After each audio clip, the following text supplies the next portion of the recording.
Hola, ¿qué tal? Buenos días y bienvenidos a todos al webinar Claves ante la nueva ley del teletrabajo. Muchísimas gracias por acompañarnos. Hoy tenemos a los expertos del área laboral y también de Data Privacy. Nos acompaña Sara Duro, que es asociada senior del área de laboral. También nos acompaña Raúl Rojas, socio del área de laboral.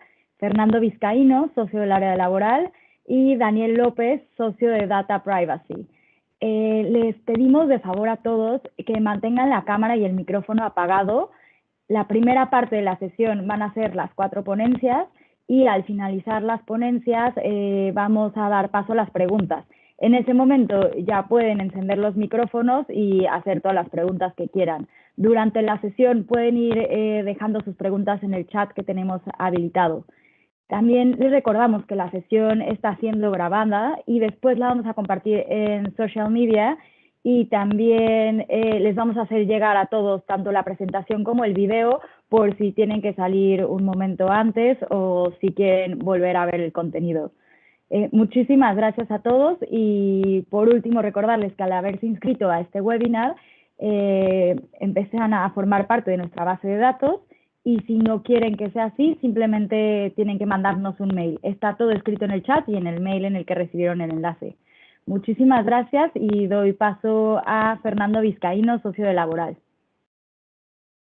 Muchas gracias. A ver, está ya el micrófono así.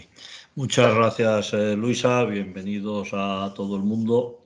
Muchas gracias a mis compañeros que son los que van a hablar este tema y a mí me toca hacer una introducción. Un poco, bueno, para explicar que este es el segundo webinar que tenemos con este contenido, porque el primero tuvo tanto éxito que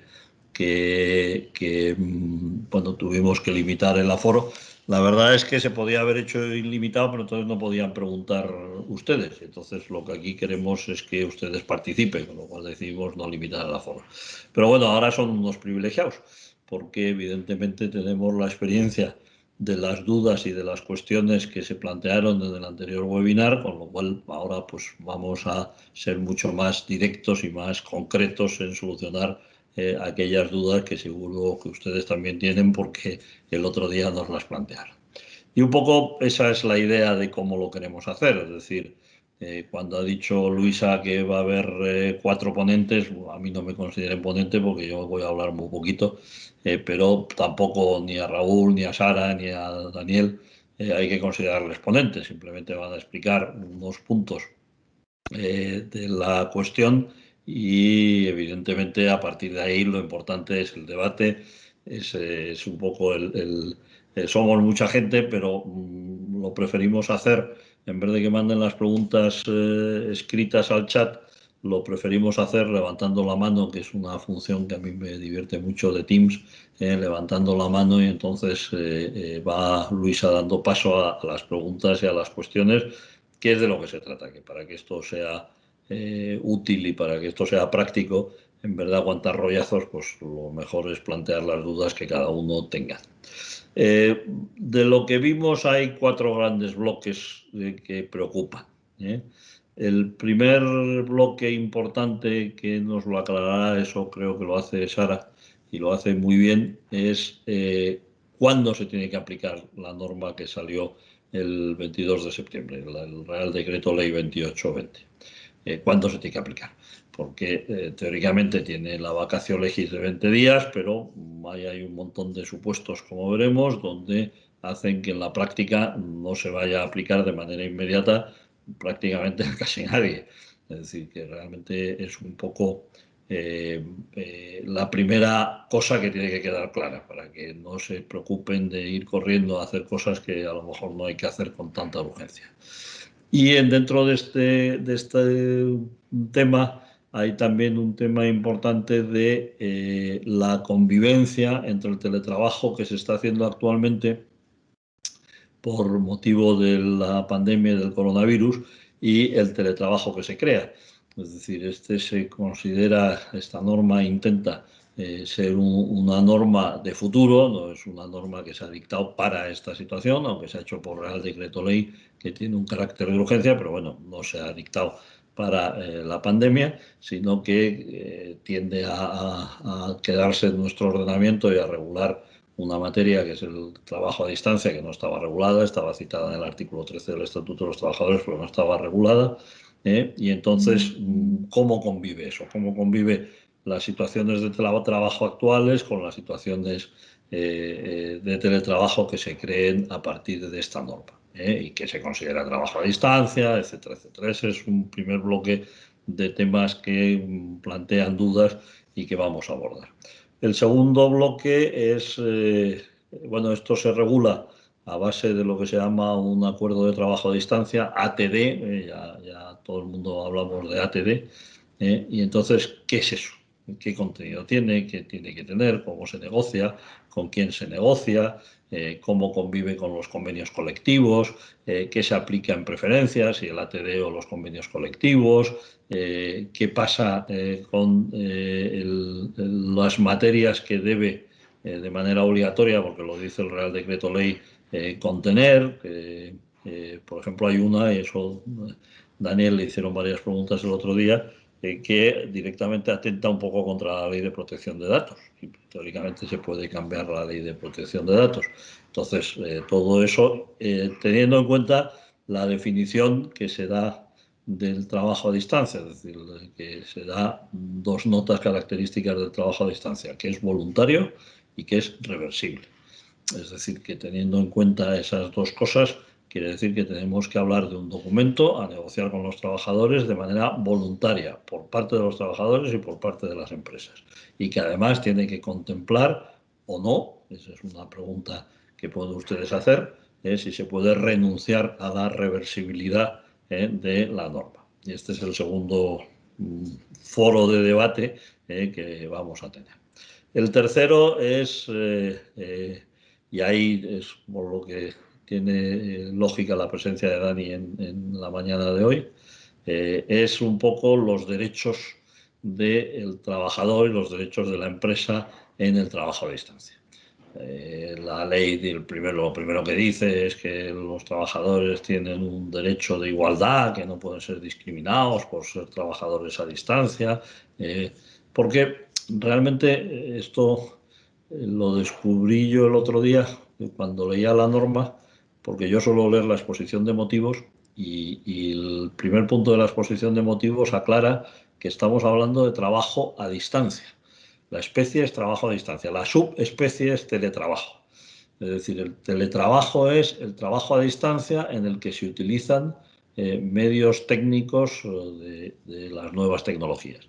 Es decir, que puede haber trabajo a distancia que no se utilice teletrabajo. Es decir, por ejemplo, pues con un teléfono. Es una persona que con un mero teléfono hace su trabajo, pero lo hace desde su domicilio. Bueno, qué derechos tiene el trabajador, teletrabajador, trabajador a distancia, qué obligaciones tiene el trabajador a distancia, qué control puede ejercitar el empresario, qué control puede ejercitar sobre la protección de datos, sobre el acceso a redes, etcétera, etcétera, por parte del teletrabajador. Es decir, todo un mundo que, insistimos, no es solamente laboral, es laboral, pero también tiene mucho que ver con el tema de protección de datos y de nuevas tecnologías, que para eso tenemos a Daniel, que verán ustedes que es una persona que de esto sabe un montón, que me da una envidia tremenda.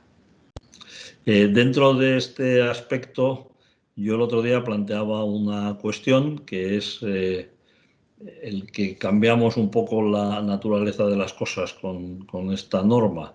Es decir, hasta qué punto se puede considerar que donde se está realizando el trabajo a distancia es un centro de trabajo y por lo tanto darle un tratamiento legal de centro de trabajo. Pero claro, es que estamos hablando del domicilio del trabajador, entonces, ¿cómo se compatibiliza el que siendo el domicilio del trabajador a su vez pueda tener una cierta consideración de trabajo a distancia? Y lo mismo los instrumentos. Es decir, dentro del apartado del acuerdo de trabajo a distancia del ATD hay una parte fundamental que van ustedes a preguntar mucho, porque se preguntó mucho el otro día, que es el tema de gastos. Pero hete aquí que ahora, si leen los periódicos, verán que la Inspección de Trabajo ha empezado una política de considerar que el uso del ordenador, del teléfono móvil y tal por los trabajadores se tiene que considerar salario, y se tiene que declarar como salario. Entonces, ¿cómo es eso? Yo tengo que poner a disposición el instrumento, pero entonces eso es salario, cómo se cotiza y además tengo que pagar todos los gastos. Es decir, ese es otro punto importante donde tienen que debatir. Y el último punto quizá relevante de esta cuestión, que es un poco una amalgama, es un poco el tema de cómo se regulará a partir de ahora toda la cuestión de procesal derivada del trabajo a distancia. Se crea aquí una sanción específica como sanción grave, por ejemplo, el no hacer el ATD, el no suscribir un ATD, etcétera, etcétera. Es decir, un poco las generalidades, las disposiciones ya finales y todo esto del trabajo a distancia. Esos son un poco los 4 bloques que hemos identificado como generadores de dudas, entonces los van a explicar un poco mis compañeros. Insisto, a partir de ahí, que hablemos poco, que se abran los micrófonos y que pregunten ustedes, que para eso estamos. Yo muchas gracias, le doy paso a Luisa para que a su vez de paso, no sé quién va primero, no sé si es Raúl o si es Sara o si es Dani, pero muchísimas gracias y estaré atento a ver si aprendo algo de mis queridos compañeros que son mucho más listos y saben mucho más que yo. Luisa, cuando quieras. Muchísimas gracias, Fernando. Sara, si quieres compartir, bueno, me parece que tú no tenías presentación, así que cuando quieras, muchísimas gracias. Nada, en mi caso no tengo presentación efectivamente, pero bueno, en mi caso, como ha dicho Fernando, lo que vamos a abordar es sobre todo el tema de la entrada en vigor y cómo afecta la situación actual de los empleados que están teletrabajando. Como adelantaba Fernando, la entrada en vigor puede parecer, en un principio, puede dar la falsa impresión de que es bastante sencilla, porque quienes trabajamos habitualmente con leyes podemos, en un vistazo en diagonal, ir hasta el final del Real Decreto Ley, que es donde normalmente se regula la entrada en vigor, en este caso es la disposición final 14ª, y ver que ahí lo que se indica es que la norma entrará en vigor a los 20 días de su publicación, que es la vacatio legis o periodo normal y frecuente de entrada en vigor de las normas. Pero después, cuando realmente analizamos con detenimiento el articulado y bueno, el texto en conjunto del Real Decreto Ley, lo que vemos es que no es tan sencillo y que parece que en este caso la regla general es más bien la excepción. ¿Por qué? Pues porque por una parte nos encontramos con una serie de colectivos a los cuales no les va a aplicar esta norma de trabajo a distancia. Por una parte vemos que, por ejemplo, no aplica esta norma de trabajo a distancia al personal laboral de las administraciones públicas, que se prevé que va a haber una norma. Se prevé además, por remisión de este Real Decreto Ley, que va a haber una norma específica que cubra su situación y que de forma transitoria, mientras no se aplique esta norma, seguirá vigente el Estatuto de los Trabajadores, que tenía una regulación bastante sencilla al respecto.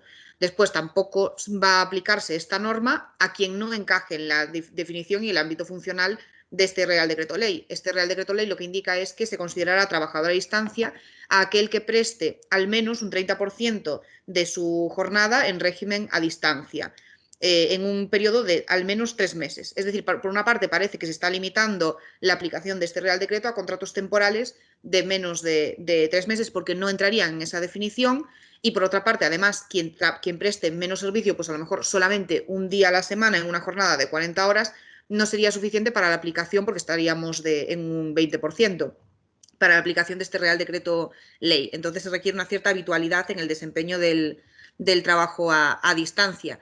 A estos casos que no entren dentro de este ámbito funcional, les seguiría aplicando el Estatuto de los Trabajadores. Tenemos que tener en cuenta también que este porcentaje es modificable, y así lo dice el propio Real Decreto Ley, por negociación colectiva. Es decir, que el convenio colectivo podrá bajar este umbral y decir que con un 20% ya se considerará trabajadora a distancia, pero de momento, pues claro, no ha habido tiempo de desarrollo, no tenemos convenios colectivos que reflejen esto.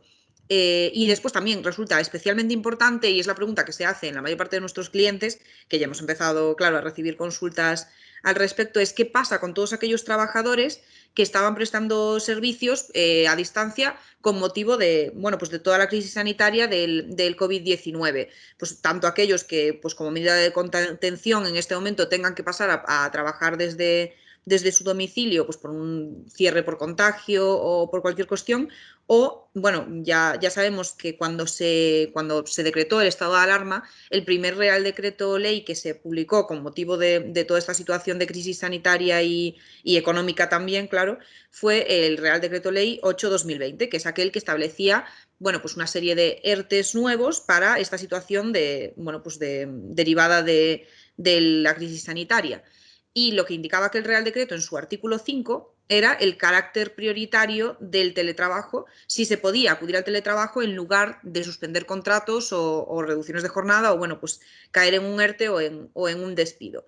Entonces, pues hubo un porcentaje altísimo de la gente que ahora mismo está teletrabajando como consecuencia de este artículo. Es verdad que ya no está en vigor, perdió vigor el día 23 de septiembre, pero aún así mucha de la gente que sigue teletrabajando a día de hoy está teletrabajando con raíz en esta crisis sanitaria. Y de hecho, el propio Real Decreto Ley, el hecho de que tenga forma de Real Decreto y de no ley, supuestamente esta urgencia y esta evitación de la negociación parlamentaria habitual viene derivada precisamente del hecho de que tenemos esta dimensión tan importante de fuerza de trabajo en España en este momento trabajando con este motivo. Pero, curiosamente, ¿qué dice el Real Decreto Ley? Que a todos estos trabajadores que están teletrabajando por motivos del COVID-19 no se les aplicará el Real Decreto Ley, se seguirá aplicando el estatuto, salvo en lo referente a la obligación de dotar de medios la empresa para poder prestar el servicio a distancia. Esto en realidad parece una redundancia, porque el estatuto, que era lo que venía regulando este tipo de relaciones hasta que entre en vigor este nuevo Real Decreto Ley, que entrará en vigor pues, después de esos 20 días, es decir, el 14 de octubre, el Estatuto de los Trabajadores ya indicaba que es el empresario quien debe dotar de medios y herramientas para la prestación de los servicios, porque, bueno, pues así lo indica una de las características principales de la relación laboral es precisamente la ajenidad en los medios y en los resultados. Y de ahí vienen también pues, las sentencias recientes de Globo, etcétera. Entonces, es curioso porque tenemos a todo este bloque de personas a las cuales no les va a aplicar el Real Decreto y van a seguir regidas por el Estatuto, es decir, trabajadores del COVID, personal laboral de la Administración y teletrabajadores ocasionales, podríamos llamarles, aquellos que tengan menos de un 30% de su jornada dedicada a prestar servicios a distancia. ¿Qué sucede con el resto? Pues que tampoco hay una normativa uniforme de entrada en vigor. Aquí habrá que diferenciar también a aquellos trabajadores que tengan su situación de teletrabajo regulada en un convenio o en un acuerdo colectivo y aquellos que se les haya regulado de forma individual. En aquellos que tengan el acuerdo convenio colectivo de teletrabajo, lo que se indica es que entrará en vigor el Real Decreto Ley de trabajo a distancia en el momento en el que aquel acuerdo o convenio colectivo pierda su vigencia. Pero, ¿qué pasa si ese convenio o acuerdo colectivo no tenía una fecha máxima de entrada en vigor? No cabría en este caso pues, el mantenimiento ad infinitum de ese acuerdo. Lo que se indica es que los interlocutores y los agentes de ese acuerdo deberán pactar una fecha de fin de entrada en vigor, que como máximo será de 3 años, y en defecto de pacto pues perderán vigencia en todo caso al año de la entrada en vigor del Real Decreto Ley. Es decir, que de la entrada en vigor, no, disculpa, de la aprobación. Es decir, que en defecto de pacto, cuando esto está regulado en convenio colectivo, perdería vigencia y empezaría a entrar en vigor la Ley de Trabajo a Distancia el 23 de septiembre de 2021. ¿Y qué pasa, por contraposición, con aquellos trabajadores que no tengan regulado su acuerdo de teletrabajo en un acuerdo colectivo, en un convenio colectivo? En ese caso, lo que indica la norma es que será aplicable también, claro, a los trabajadores de nueva incorporación, es que se contará con un plazo de 3 meses desde la entrada en vigor del Real Decreto, es decir, tendríamos de plazo hasta el 14 de enero de 2021 para regular el acuerdo obligatorio de trabajo a distancia, el ATD que venía comentando Fernando y que nos comentará Raúl ahora a continuación qué contenido mínimo tiene que tener porque es bastante extenso y porque además en cierto modo es la fuente del derecho que va a regular justamente pues, muchas de las obligaciones posteriores, entre ellas la que más preocupa en general a los clientes, como ha dicho Fernando, que es la de compensación de gastos. Entonces tenemos ahí pues, esas distintas fechas, ¿no? Pues parece que el conjunto de todos los derechos que se van a reconocer, que nos los detallará Raúl también, pero bueno, hay distintos derechos pues, de formación, de promoción, de derecho a flexibilizar la jornada, que por cierto es un derecho que se prevé del trabajador y no del trabajador y de la empresa como se venía regulando hasta el momento, pues del registro horario, de la prevención de riesgos laborales, pues todos esos derechos ya en principio deberían entrar en vigor para los trabajadores que no lo tengan regulado en un convenio colectivo, pero se contará, como decimos, hasta el 14 de enero de 2021 para poder regular el acuerdo de trabajo a distancia, que es en sí mismo pues, también una fuente de reconocimiento o de concreción de derechos. También lo que empieza a aplicar desde ya para todos los trabajadores es el hecho de que, bueno, pues el no contar con el incumplimiento de las obligaciones formales del Real Decreto supone una infracción grave de la LISOS, de la Ley de Infracciones y Sanciones del Orden Social, que puede contarse con una multa de hasta 6.250 euros por trabajador, y que existe también un nuevo procedimiento judicial de reclamación de cuestiones relacionadas con el teletrabajo, de acceso, reversión, etcétera, que es un procedimiento de carácter preferente. Y nada, pues para todo lo demás, todas las cuestiones de contenido mínimo del acuerdo de teletrabajo, pues es algo, y de los derechos que se tienen que regular, nos lo comentará Raúl. No robo más tiempo al resto para así tener más tiempo de pregunta después. Muchísimas gracias, Sara. Damos paso a Raúl. Cuando estés listo. Muy bien. Buenos días a todos. Gracias, Sara, Luisa, Fernando. Yo voy a compartir, a ver si es posible, mi presentación. Vamos a ver.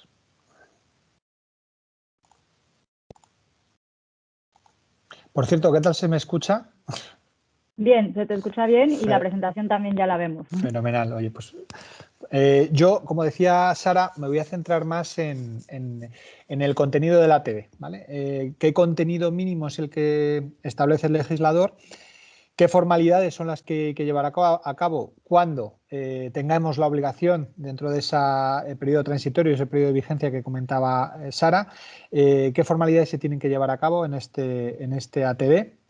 Y luego una cuestión muy importante que es el control digital, ¿vale? El control digital por parte de la empresa en lo que respecta a la prestación laboral de los teletrabajadores, todo lo que tiene que ver con el uso de los medios digitales, la desconexión digital, etcétera, etcétera.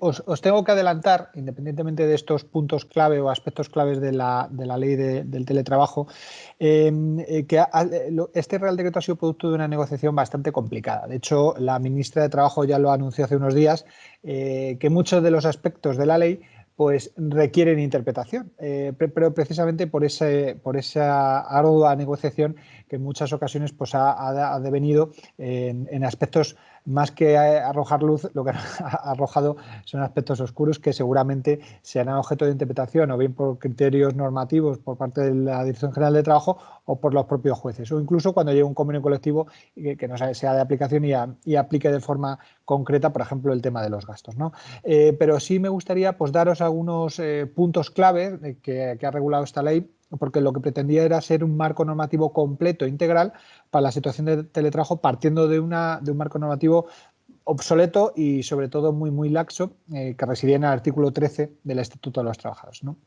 La primera cuestión que viene a intentar aclarar la norma es la diferenciación de tres formas de organización del trabajo, ¿vale?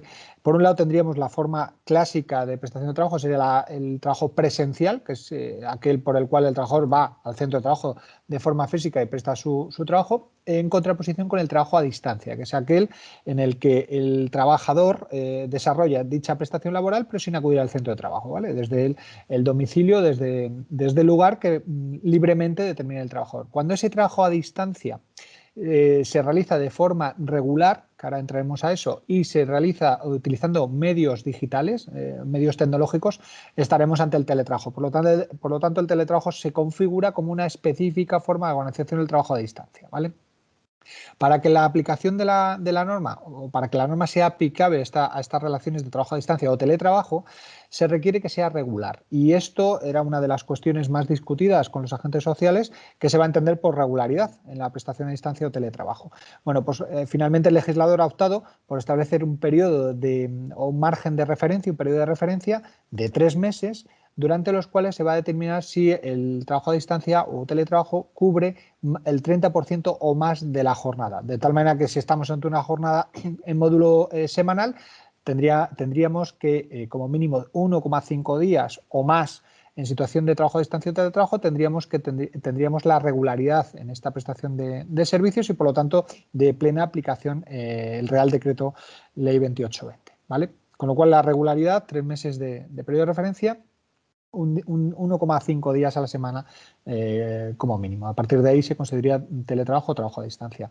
Otra de las cuestiones importantes que regula, pero bueno, esto venía también siendo avalado no solo por el Acuerdo Europeo Marco, sino por el propio Estatuto de los Trabajadores y la distinta jurisprudencia, donde el teletrabajo tiene que ser voluntario. Tiene que haber voluntariedad tanto para la empresa como para el trabajador. Es decir, la empresa no va a poder obligar en ningún momento al trabajador a optar por esta forma de organización del trabajo, y tampoco el trabajador va a poder exigir, salvo acuerdo, evidentemente, a la empresa poder teletrabajar. Evidentemente, con todas las excepciones que conocéis en materia de conciliación de la vida familiar, personal, el plan Me Cuidas, si finalmente se prorroga, etcétera. Pero con carácter general va a ser voluntario para las dos partes.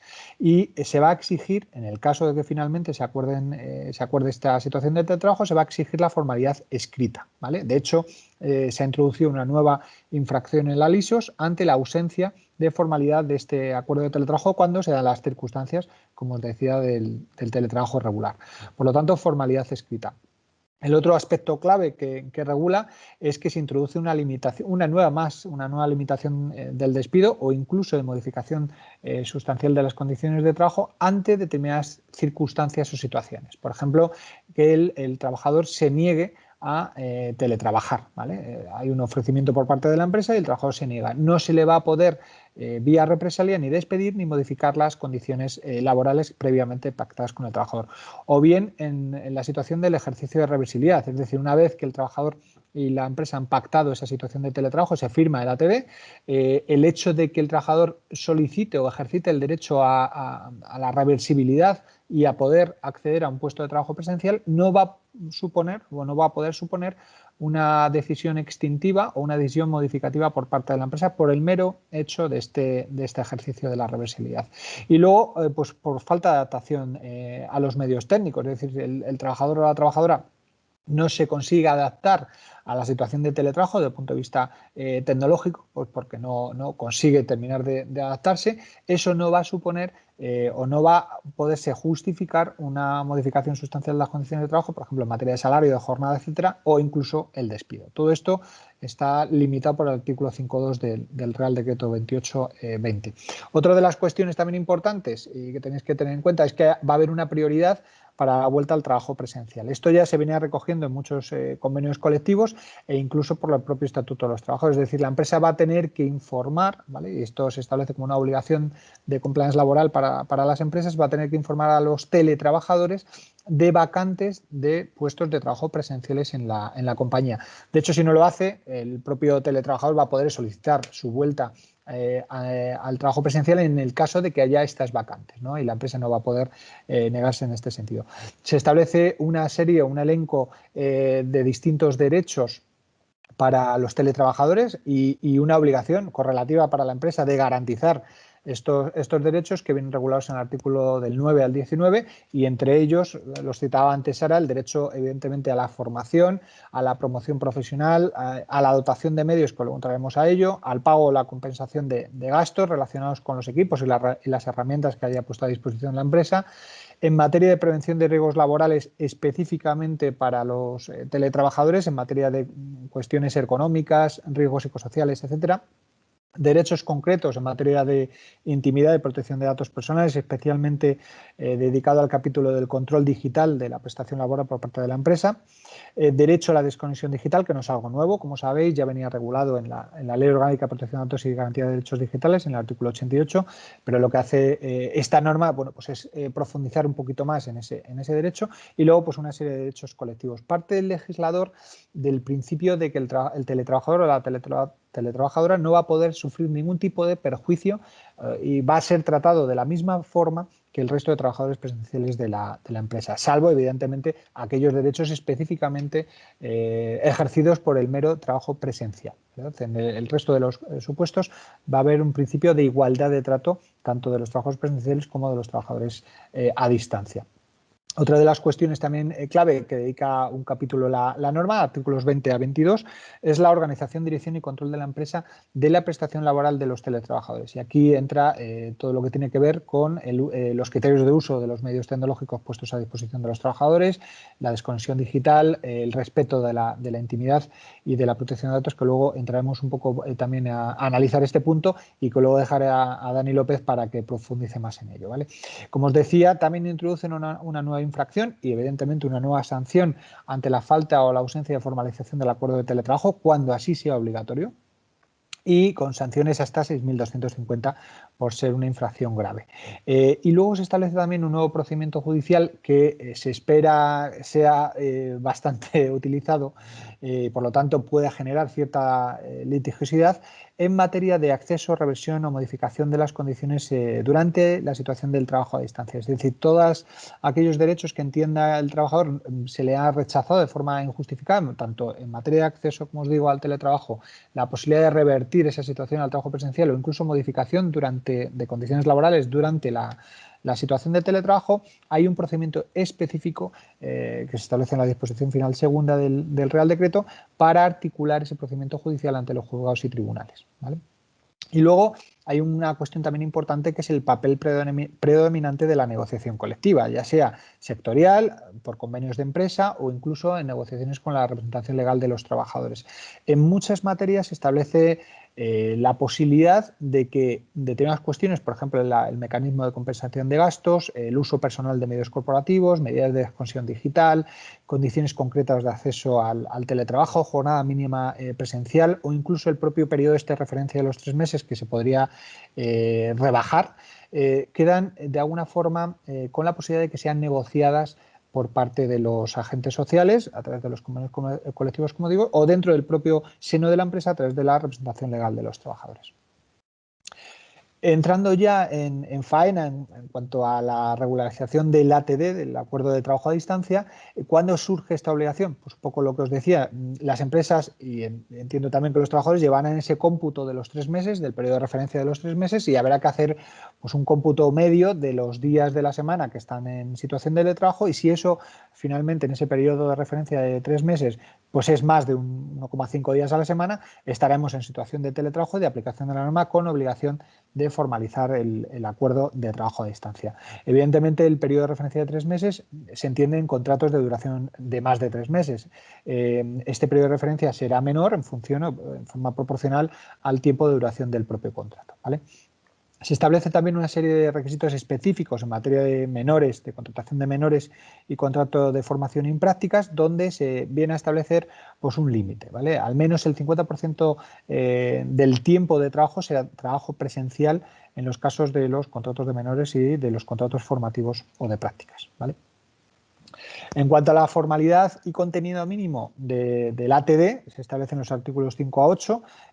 Como os decía antes, formalidad por escrito, pero también se establece la obligación de comunicar a la RLT, representación legal de los trabajadores RLT en adelante, una copia básica, como se viene haciendo con los contratos normales y ordinarios. Bueno, una copia básica a la RLT y luego una copia y un registro ante el Servicio de Empleo Estatal, ¿vale? Ante el SEPE.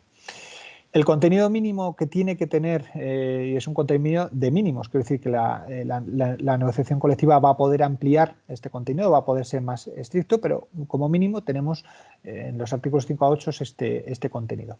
A partir de este contenido mínimo, pues evidentemente saldrán las distintas cuestiones y dudas que luego podremos resolver en el debate como avanzaba Fernando.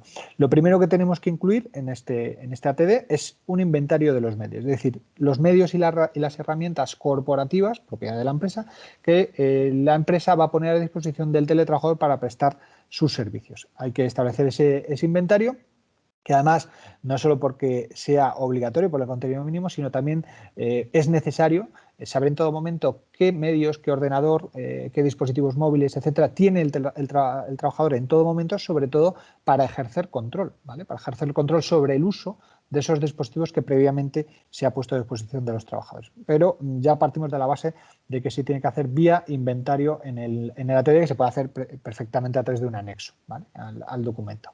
Luego se establece la obligación de enumerar los gastos generados al trabajador derivados de la prestación de teletrabajo y derivados del uso de estos medios corporativos que se ponen a su disposición, y la forma de cuantificación de esta compensación.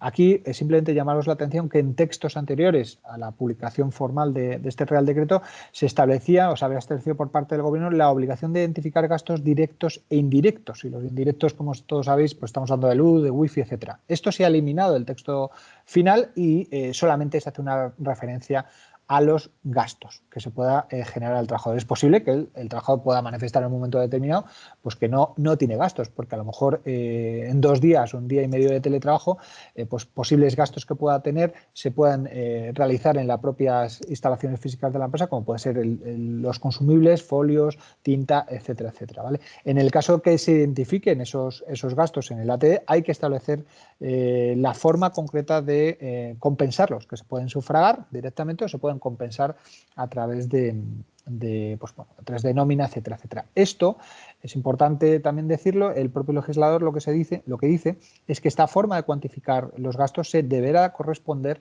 con lo regulado en el convenio colectivo o en el acuerdo colectivo se haya alcanzado con la RLT. Dice en caso de existir, ¿vale? Con lo cual ya empezamos a tener una duda más que razonable y pensar qué ocurre. Que si os parece lo podemos dejar luego en el debate, que ocurre cuando el convenio colectivo pues no regula nada, porque evidentemente un convenio colectivo no se hace de un día para otro y pueden pasar pues tiempo, meses, incluso pues algún año hasta que un convenio colectivo pueda regularlo, ¿vale? ¿Qué pasa si el convenio colectivo no regula esto?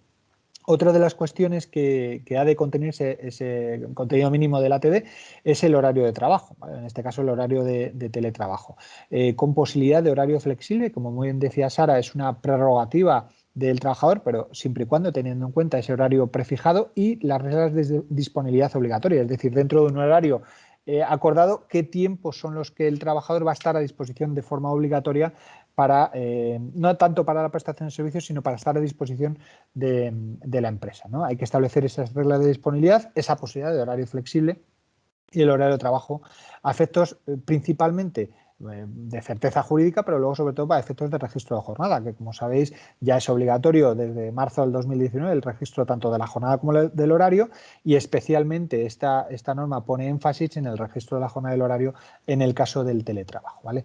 Y luego, bueno, os dejo ahí la posibilidad, el derecho a un horario flexible, pues parece que sí, ¿vale? Parece que sí se establece como prerrogativa del trabajador esa posibilidad de elegir flexibilidad, pero como os digo, dentro de ese horario marcado y de las reglas de disponibilidad. Luego establece también el porcentaje de distribución entre el trabajo presencial y a distancia cuando no sea la prestación total mediante teletrabajo. Habrá que establecer cuántos días se establece pues eso, la posibilidad de ejercitar esta posibilidad de teletrabajo y cuántos días o jornada va a desarrollar el trabajador en el centro de trabajo presencial. Es posible incluso que pueda haber parte de la jornada que se desarrolle mediante teletrabajo y parte mediante presencialidad. Esto se va a tener que regular en el ATD. Otra cuestión importante es el centro de trabajo, la identificación del centro de trabajo al cual va a estar inscrito o adscrito el teletrabajador. Y esto por varias cuestiones. La primera de ellas por los derechos colectivos, a efectos de elecciones sindicales, elecciones a efectos de electores y elegidos en materia de elecciones de comité de empresa, delegados de personal, y luego también a efectos de aplicación del convenio colectivo. Esto es una de las cuestiones que salían la semana pasada, es qué convenio tengo que aplicar yo en el caso de que el centro de trabajo asignado esté en Madrid, pero el señor o la señora esté trabajando en Asturias, ¿no? Pues bueno, ya os adelanto que hay que identificar el centro de trabajo a efectos, entre otras cuestiones, evidentemente, de aplicación del convenio colectivo. O sea, aplicar el convenio colectivo del centro de trabajo al que esté adscrito ese trabajador. Luego, el lugar de trabajo, libremente designado por el trabajador, principalmente a efectos de PRL, es decir, a efectos de prevención de riesgos laborales del puesto de teletrabajo, que en alguna ocasión puede requerir alguna visita física, ¿vale?, por parte de los técnicos de prevención de riesgos laborales, previa o consentimiento o autorización por parte del teletrabajador para que se haga esa evaluación de riesgos. ¿Qué pasa si el trabajador pues no autoriza a que acceda a un técnico? Bueno, pues no pasa nada. Habrá que emitirle o recabar información al trabajador de esos riesgos o de esas características de su puesto de trabajo y a partir de ahí hacer una evaluación de riesgos y adoptar medidas oportunas a efectos del plan de prevención de riesgos laborales.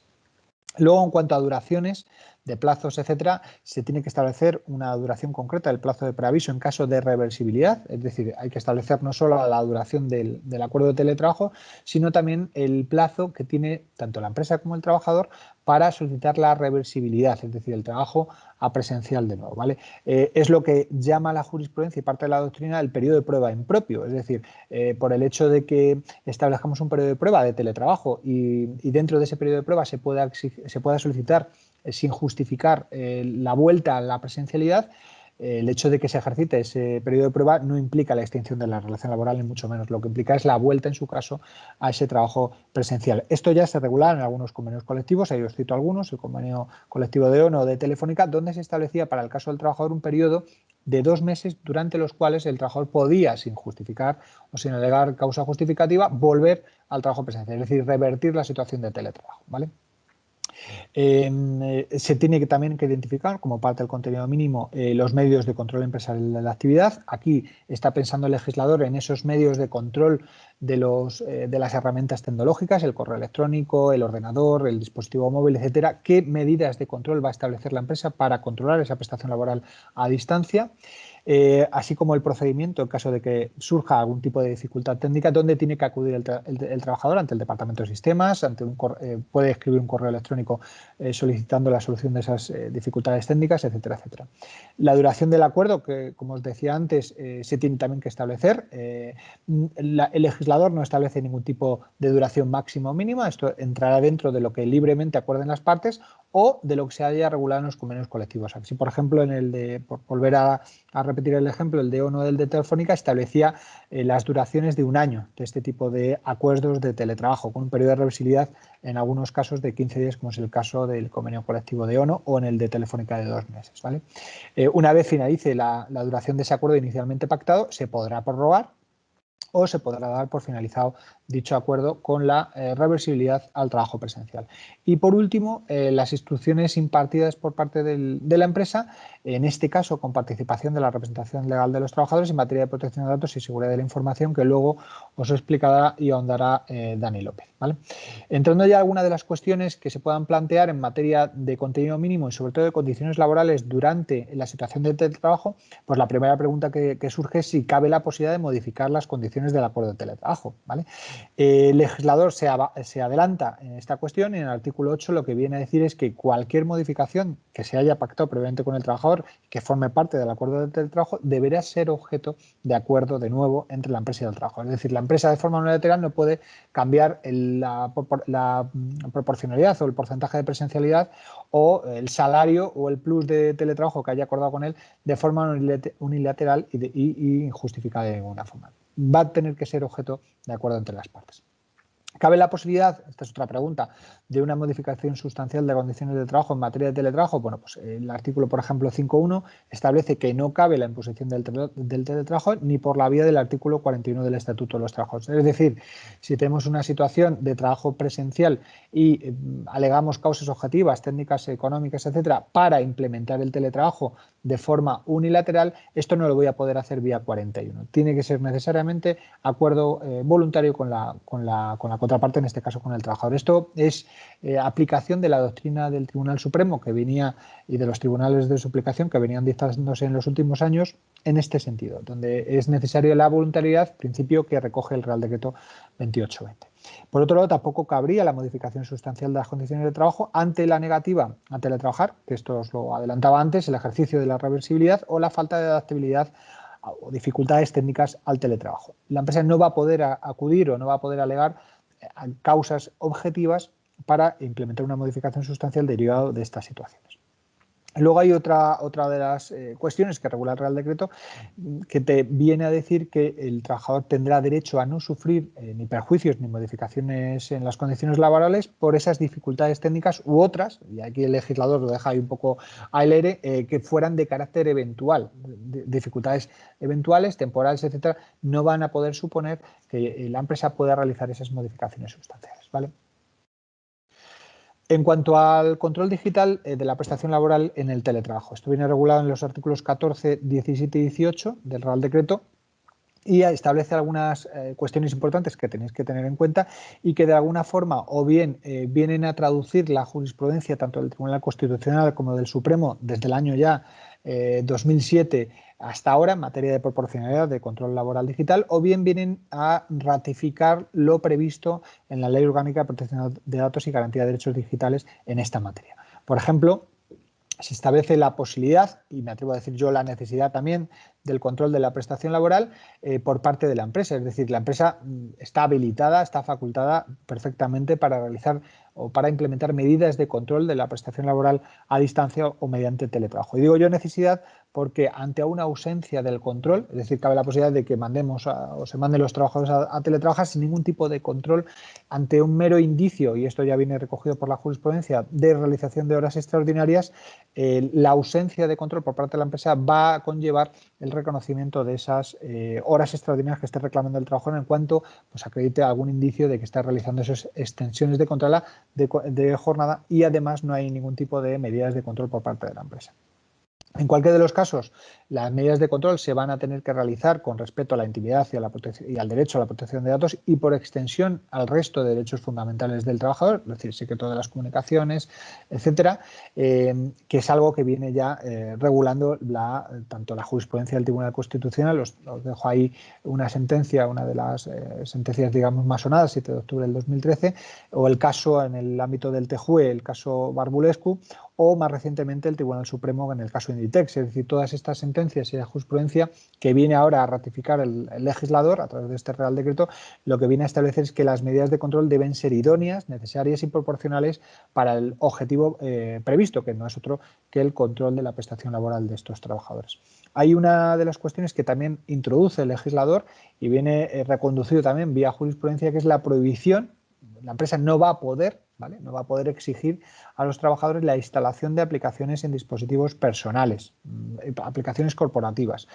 Tampoco va a poder exigir la utilización de estos dispositivos personales en el desarrollo del trabajo. Es decir, viene un poco a reflejar la doctrina jurisprudencial, entre otras, por ejemplo, la Audiencia Nacional del 2019, 6 de septiembre del 2019, en el caso de Telepizza, donde se anuló la decisión de la empresa de imponer, de exigir a los trabajadores que se implementasen en sus dispositivos móviles, que en este caso eran repartidores de Telepizza, dispositivos de geolocalización a través del proyecto Tracker, que era el que pretendía implementar Telepizza en este caso.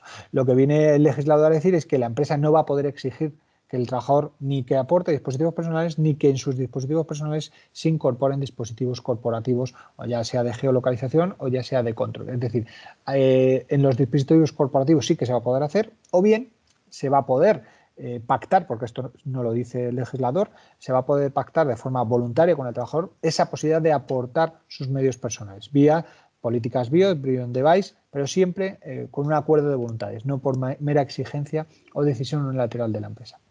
En cuanto a los criterios de utilización de los dispositivos corporativos tecnológicos, ordenador, correo electrónico, intranet, etcétera, etcétera, esos criterios de utilización que pueden incorporar prohibiciones absolutas de uso personal o prohibiciones relativas, se va a tener que desarrollar con participación de la RLT, de la representación legal de los trabajadores. Esto se hace a través de las políticas de uso de medios tecnológicos y es algo que ya venía regulado, como os decía antes, en el artículo 87 de la Ley Orgánica de Protección de Datos. Simplemente se remite a dicha normativa.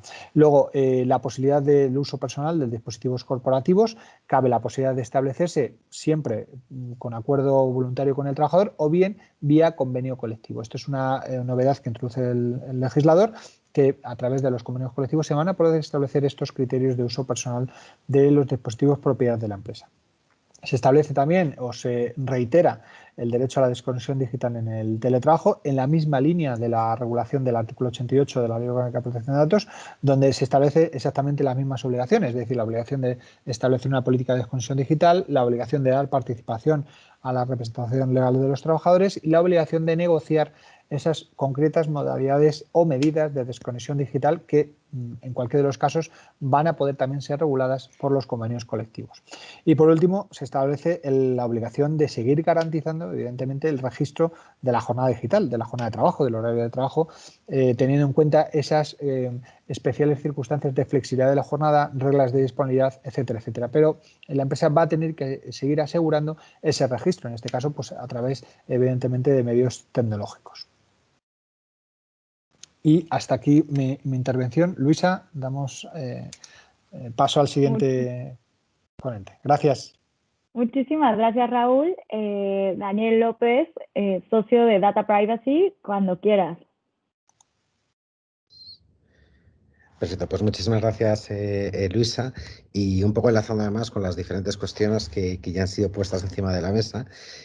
Comentaba Fernando al empezar que hay determinadas confluencias muy importantes, tanto con la propia Ley Orgánica de Protección de Datos y ese añadido que tuvimos en su tramitación de garantías de derechos digitales, a las que, bueno, pues tanto Raúl ya ha hecho mención a algunas de ellas, ¿no?, relacionadas con el derecho a la desconexión digital, las políticas de uso de medios tecnológicos, y también hay otra cuestión muy importante, no solamente con respecto a la propia información y los propios datos, sino también con respecto a la propia intimidad de los propios trabajadores, ¿no? Tiene que ver también con su entorno, que también fue uno de los temas que salieron en la edición anterior del propio webinar. Nosotros en esta parte lo que vamos es analizar 3 tips que, por decirlo de alguna manera, entendemos que impactan de una forma muy importante en las cuestiones que estamos analizando con respecto al propio teletrabajo. La primera tiene que ver desde el punto de vista meramente de protección de datos, de la propia información. La segunda tiene que ver con respecto a la seguridad de la información, y aquí tenemos que tener en cuenta pues, que las diferentes autoridades de control ya se han ido pronunciando. Nuestra propia Agencia Española de Protección de Datos sacó un documento, una serie de directrices a tener en cuenta por parte de las empresas. También, por otro lado, el Centro Criptológico Nacional pues, sacó también una serie de recomendaciones, y luego, por último, terminaremos hablando de unos breves conceptos relacionados también con propiedad intelectual.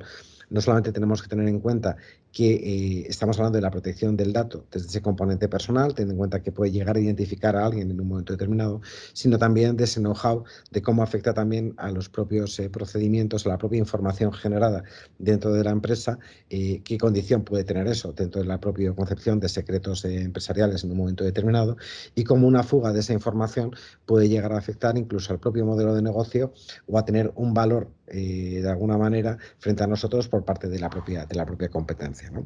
Desde el punto de vista de datos, lo que está claro es que hay determinados flujos de información, de información personal, dentro de esa definición de que como dato personal tenemos cualquier información que nos pueda llegar a identificar o hacer identificable incluso a futuro, que de alguna manera se incrementan. Nosotros hasta ahora teníamos datos personales, teníamos información personal de nuestros propios empleados y de nuestros propios clientes, pero la realidad es que esos datos que teníamos de nuestros empleados se pueden ver ampliados por información derivada del sistema de teletrabajo, como comentaban mis compañeros, o la finalidad de tratamiento de alguna manera puede evolucionar. Nosotros hasta ahora teníamos información relativa al domicilio, por ejemplo, de nuestros empleados, para cumplir con las obligaciones desde el punto de vista laboral, desde el punto de vista de seguridad social, el poder hacer el pago de las nóminas y otro tipo de cuestiones, pero la realidad es que ahora necesitaremos esa información tratarla con otra serie de finalidades diferenciadas.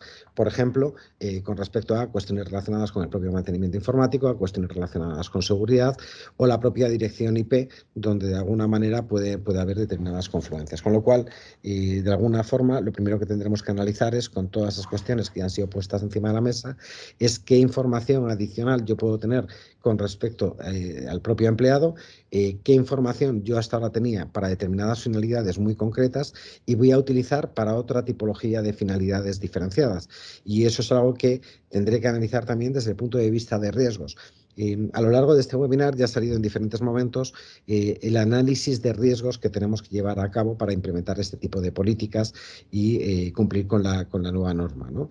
Y desde el punto de vista de privacidad nos ocurre lo mismo.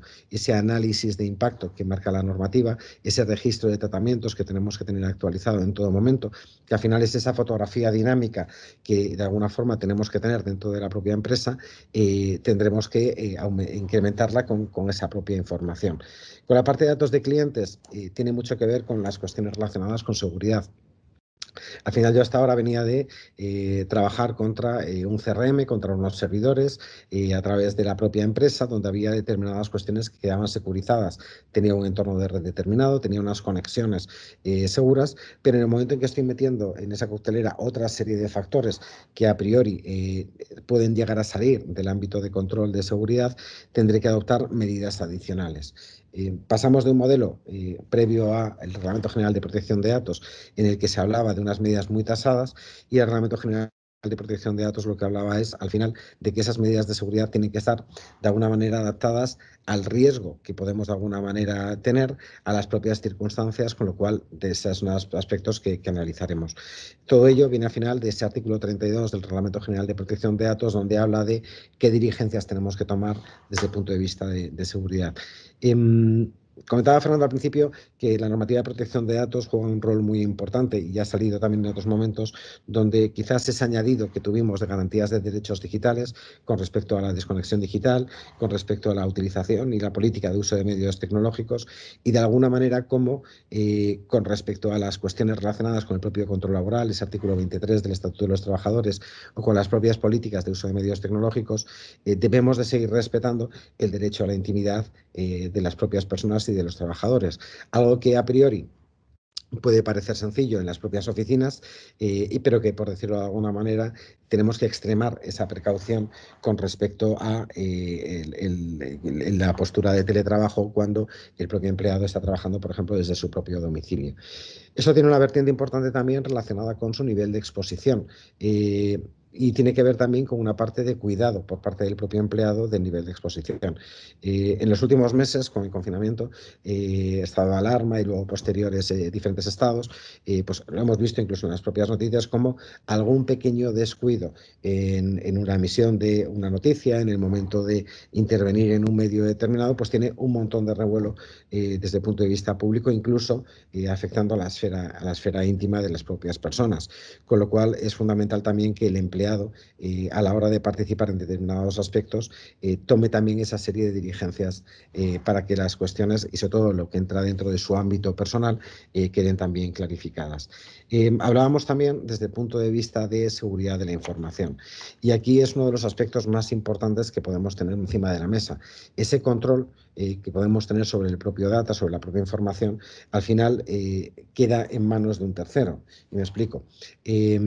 Hasta yo en las oficinas puedo tener unas máquinas de destrucción confidencial, puedo tener esos cajones de destrucción confidencial, pero la realidad es que en el domicilio del propio trabajador, de alguna manera tengo que asegurarme, o se tiene que comprometer a que la información no va a ser tirada alegremente a la basura, o que no va a ser utilizada o no va a ser accesible por parte de un tercero. Desde el punto de vista de la normativa de protección de datos, hay como 4 grandes conceptos que tenemos que garantizar: la propia confidencialidad de la información, la integridad, disponibilidad y resiliencia.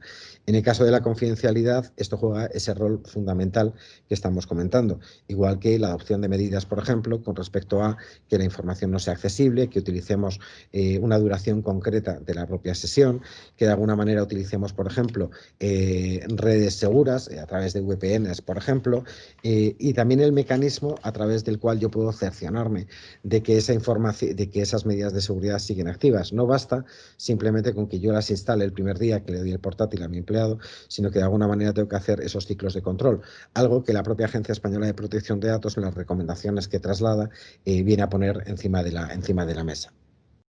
que las contraseñas sean fuertes, que sean robustas, que pueda tener algún sistema MDM, por ejemplo, de gestión de dispositivos móviles, ese Mobile Device Management del que también habla la autoridad de control, y algo que es fundamental, entendemos, que también ha salido en una de las últimas slides que comentaba mi compañero Raúl, que tiene que ver con la formación.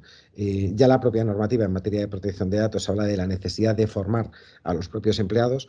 La normativa de protección de datos no solamente es algo que se exige al responsable y se exige solamente a la empresa, sino que tiene que ser conocida por los diferentes actores que van a intervenir en el tratamiento de los datos, tanto esos internos que hablábamos de empleados como también de los propios referentes a clientes. Y esa diligencia debida se traslada también en que los propios empleados conozcan en qué afecta realmente la normativa de protección de datos. Imaginemos aquí las diferentes funciones que se pueden llevar a cabo. Bien por la sensibilidad de la propia información, esas categorías especiales de datos que en un momento determinado podemos llegar a tratar, datos de salud, de ideología, cuestiones relacionadas con origen racial, étnico, condición sexual, pero también con respecto al resto de información. Y aquí es importante tener en cuenta que, aunque la norma abandona aquellos niveles de seguridad y aquellos niveles de protección que veníamos acostumbrados antes del RGPD, ese nivel básico, medio y alto, hay un nivel de protección de datos que no viene recogido en la propia normativa, que es ese nivel subjetivo de lo que la persona piensa sobre su propia información. Si yo tengo que elegir entre que se sepa si me he vacunado para viajar a un país determinado o que se sepa mi número de tarjeta de crédito, pues casi que prefiero que esa información especialmente protegida sea la que sea conocida. Hay otra serie de obligaciones que para llevarlas a cabo, desde el punto de vista de privacidad y de protección de datos, es fundamental la formación y sobre todo que cada uno de los empleados que intervienen en la cadena de tratamiento de datos sea consciente de cuál es su responsabilidad. Y aquí me gustaría hacer un especial hincapié en la gestión de brechas de seguridad.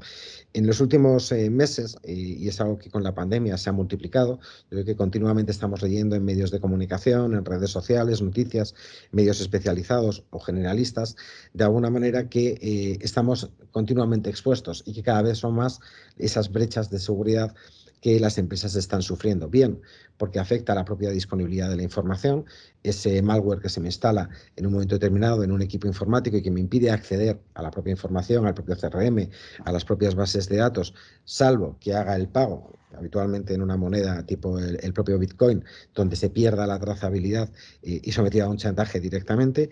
Cuestiones que tienen que ver con la propia confidencialidad, es decir, que esa base de información de datos personales es puesta en conocimiento, y aquí pues yo creo que todos tenemos en mente, tanto en el pasado como en el presente, escándalos y cuestiones relativas a esta tipología de brechas de seguridad, como pudo ocurrir en un momento determinado con Ashley Madison, por ejemplo, y también cuestiones que afecten a la propia integridad de la información. Y aquí tenemos que tener en cuenta que ese afecta a la integridad también tiene que ver con las diferentes partes de la información que estamos tratando.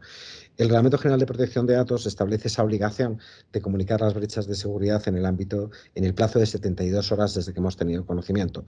Y aquí es fundamental que los propios empleados sean conscientes de esta obligación y que forman parte de esta obligación, teniendo en cuenta que si hubiera una brecha de seguridad mediante la utilización de un medio tecnológico, como los que hemos venido comentando, de un equipo o un virus que le pudiera entrar, o incluso, no solamente desde el punto de vista tecnológico, es decir, que también, pues de alguna manera, imaginemos que una serie de expedientes fueran perdidos y pudieran ser accesibles por cualquiera, en un formato papel incluso.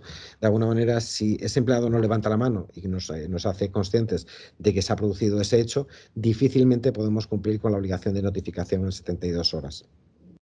Esto es importante porque, y aquí juega un rol fundamental también el delegado de protección de datos, tanto si tenemos la obligación de tenerlo, si es interno o externo, o si decidimos tenerlo, aunque no tengamos esa obligación legal de tenerlo por la tipología de empresa, y es la concienciación y además que el empleado de alguna manera sienta que el levantar la mano a priori no significa que toda la empresa vaya a caer contra él.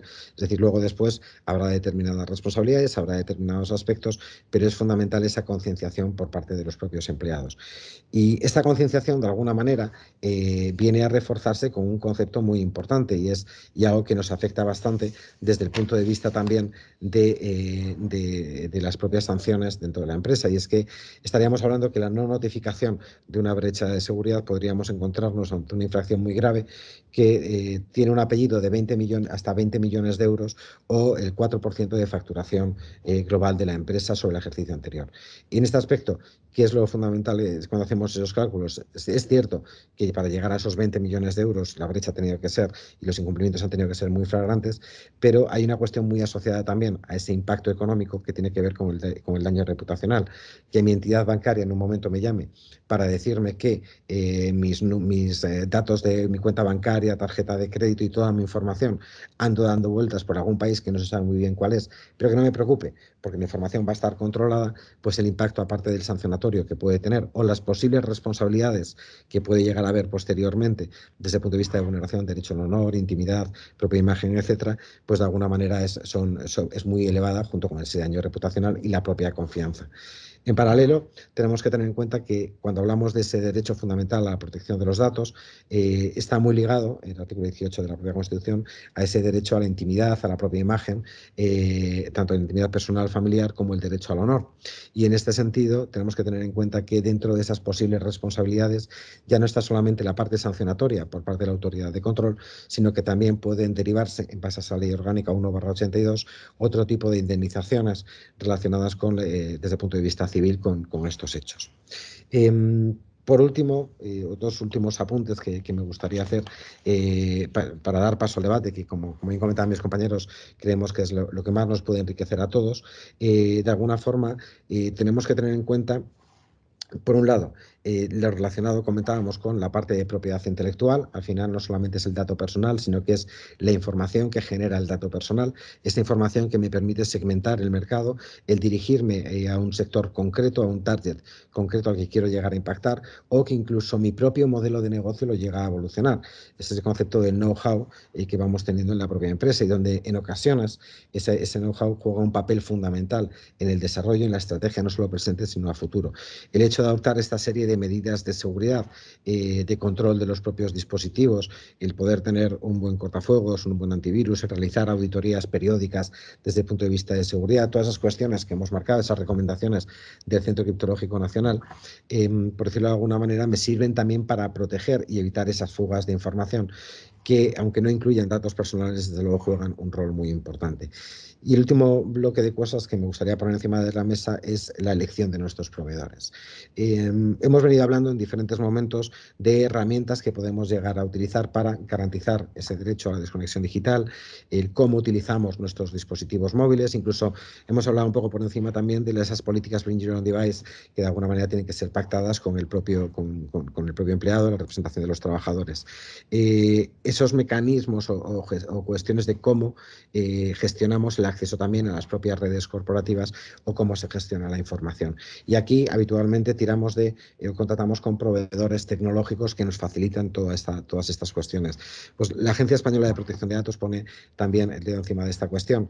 El propio Comité Europeo de Protección de Datos no hace mucho sacaba sus directrices en relación a las figuras del responsable, corresponsable, encargado de tratamiento, y uno de los aspectos que ponía encima de la mesa es precisamente esa valoración del encargado de tratamiento de mi proveedor, donde junto con otra serie de factores como los económicos, lo vemos habitualmente en licitaciones, donde el factor económico juega un papel muy importante, pero también tiene que haber garantías adicionales por parte del proveedor.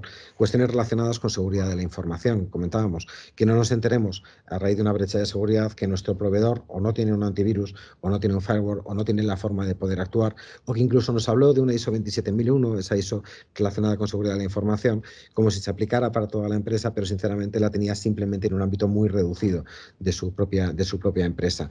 Tiene que ver también con las garantías legales y tiene que ver con el sometimiento también al Reglamento General de Protección de Datos de la normativa específica española. Tenemos en cuenta que el Reglamento General es de aplicación directa en todos los países de la Unión, pero cada vez más los países tienen su propia normativa para aquellos puntos en el que el propio reglamento deriva o aspectos adicionales que podemos llegar a tener en cuenta. La capacidad de auditar o de tener esas certificaciones determinadas, la colaboración también con las autoridades autoridades de control, el cómo ejercitar determinados derechos, algo que es fundamental, tener en cuenta que el dato tiene que estar siempre actualizado. Pensemos, por ejemplo, en información que pueda tener o accesos que pueda tener un empleado en un momento determinado a los sistemas e información que estemos tratando, derivado de esas aplicaciones, por ejemplo, de control laboral, y que en un momento determinado ese empleado deja de trabajar en la casa.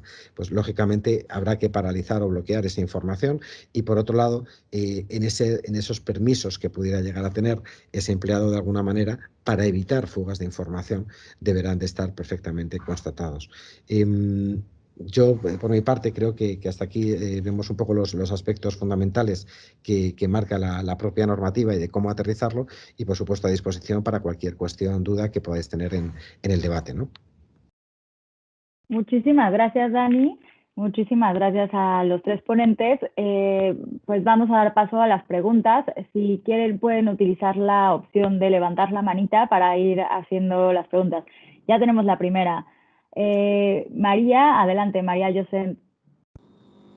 Hola, buenos días. Mira, yo la preocupación más importante, a lo mejor porque es lo que menos sé, es el tema de la compensación de los gastos, que ha quedado menos definido de lo que pensábamos, pero lo suficientemente confuso para que no sepamos muy bien cómo hacerlo, ¿no? Yo lo que había pensado es trabajar en descuentos con proveedores nuestros para acceder a productos, pues tanto con Vodafone, o dar línea ilimitada con el móvil en Vodafone, pero no me queda muy claro si eso es compensación de gastos o hay que pagar un plus de teletrabajo, porque claro, también están los gastos que ellos se ahorran, que como trabajador me ahorro por no ir a la oficina, ¿no? Porque ya no gasto gasolina, no, a lo mejor no necesito canguro, no sé. Pues muchas gracias, María. Yo creo que lo has descrito perfectamente. No lo ha dejado para nada claro. De hecho, fíjate, no está ni siquiera claro si ya de entrada la empresa tiene que establecer un concreto mecanismo de compensación o tiene que esperar al convenio colectivo. Porque si esa es la intención, que parece que es la intención del legislador, es decir, que se regule por el convenio colectivo, hubiera sido tan sencillo como decir, oiga, el sistema de compensación y tal se determinará por el convenio colectivo. Si lo hubiera hecho así, no, a estas alturas no tendríamos ninguna duda.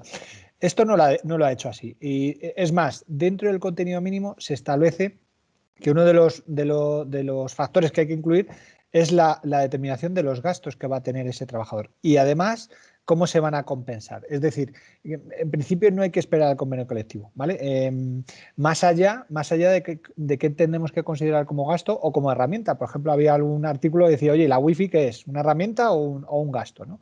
Entonces, a ver, nuestra opinión es, si hay unos gastos concretos que se puedan identificar y se puedan incluir en el acuerdo del trabajo, pues habrá que hacerlo y habrá que establecer el sistema de compensación. En muchas empresas lo que están planteándose es a través de la recepción y autorización de facturas. Y a partir de ahí, pues compensarlo siempre y cuando esté justificado.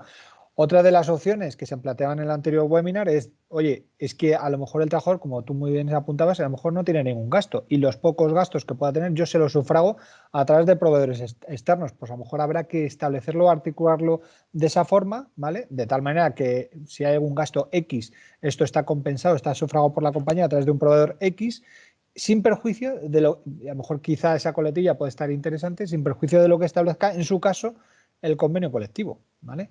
Con lo cual queda un poco ahí en manos entre la empresa y el trabajador, ¿vale? Yo no sé, Fernando, Sara, si tenéis alguna opinión al respecto también para aclarar este punto.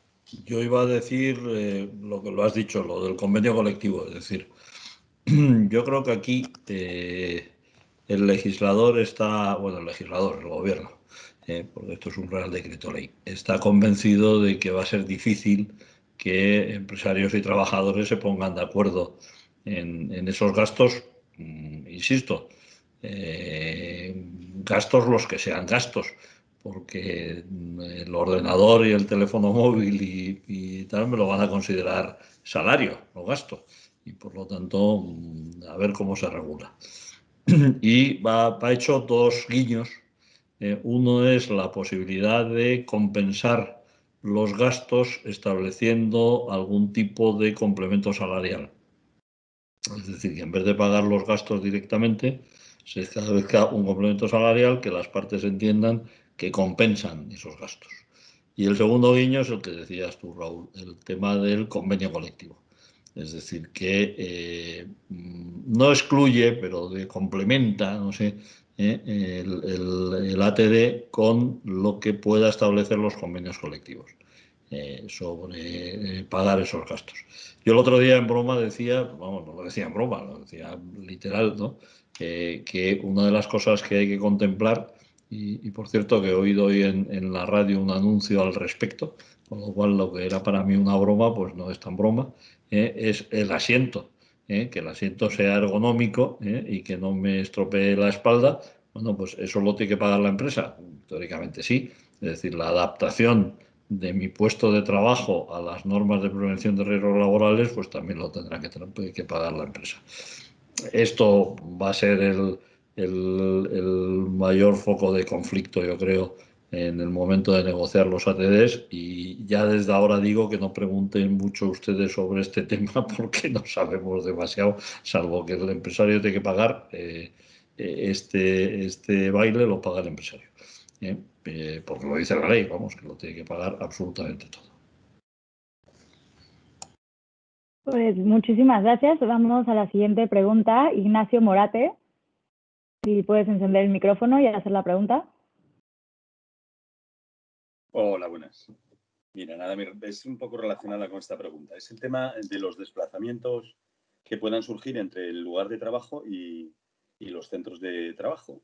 ¿Cómo se regula esto? ¿Quién los paga? ¿Se pagan todos? ¿Se pagan? ¿Es lo mismo para teletrabajo total o teletrabajo parcial?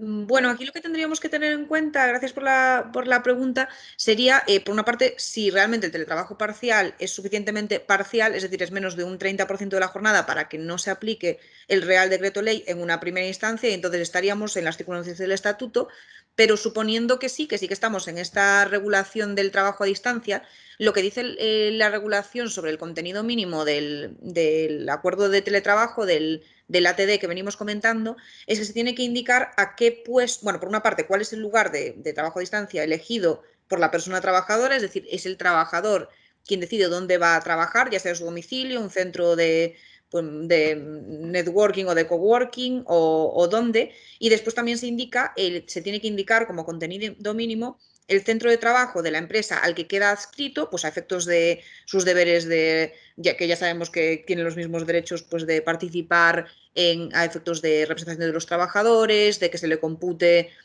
pues eso, a efectos de umbrales de despido colectivo, por ejemplo, y lo que se indica es, donde en su caso desarrollará parte de la jornada de trabajo presencial.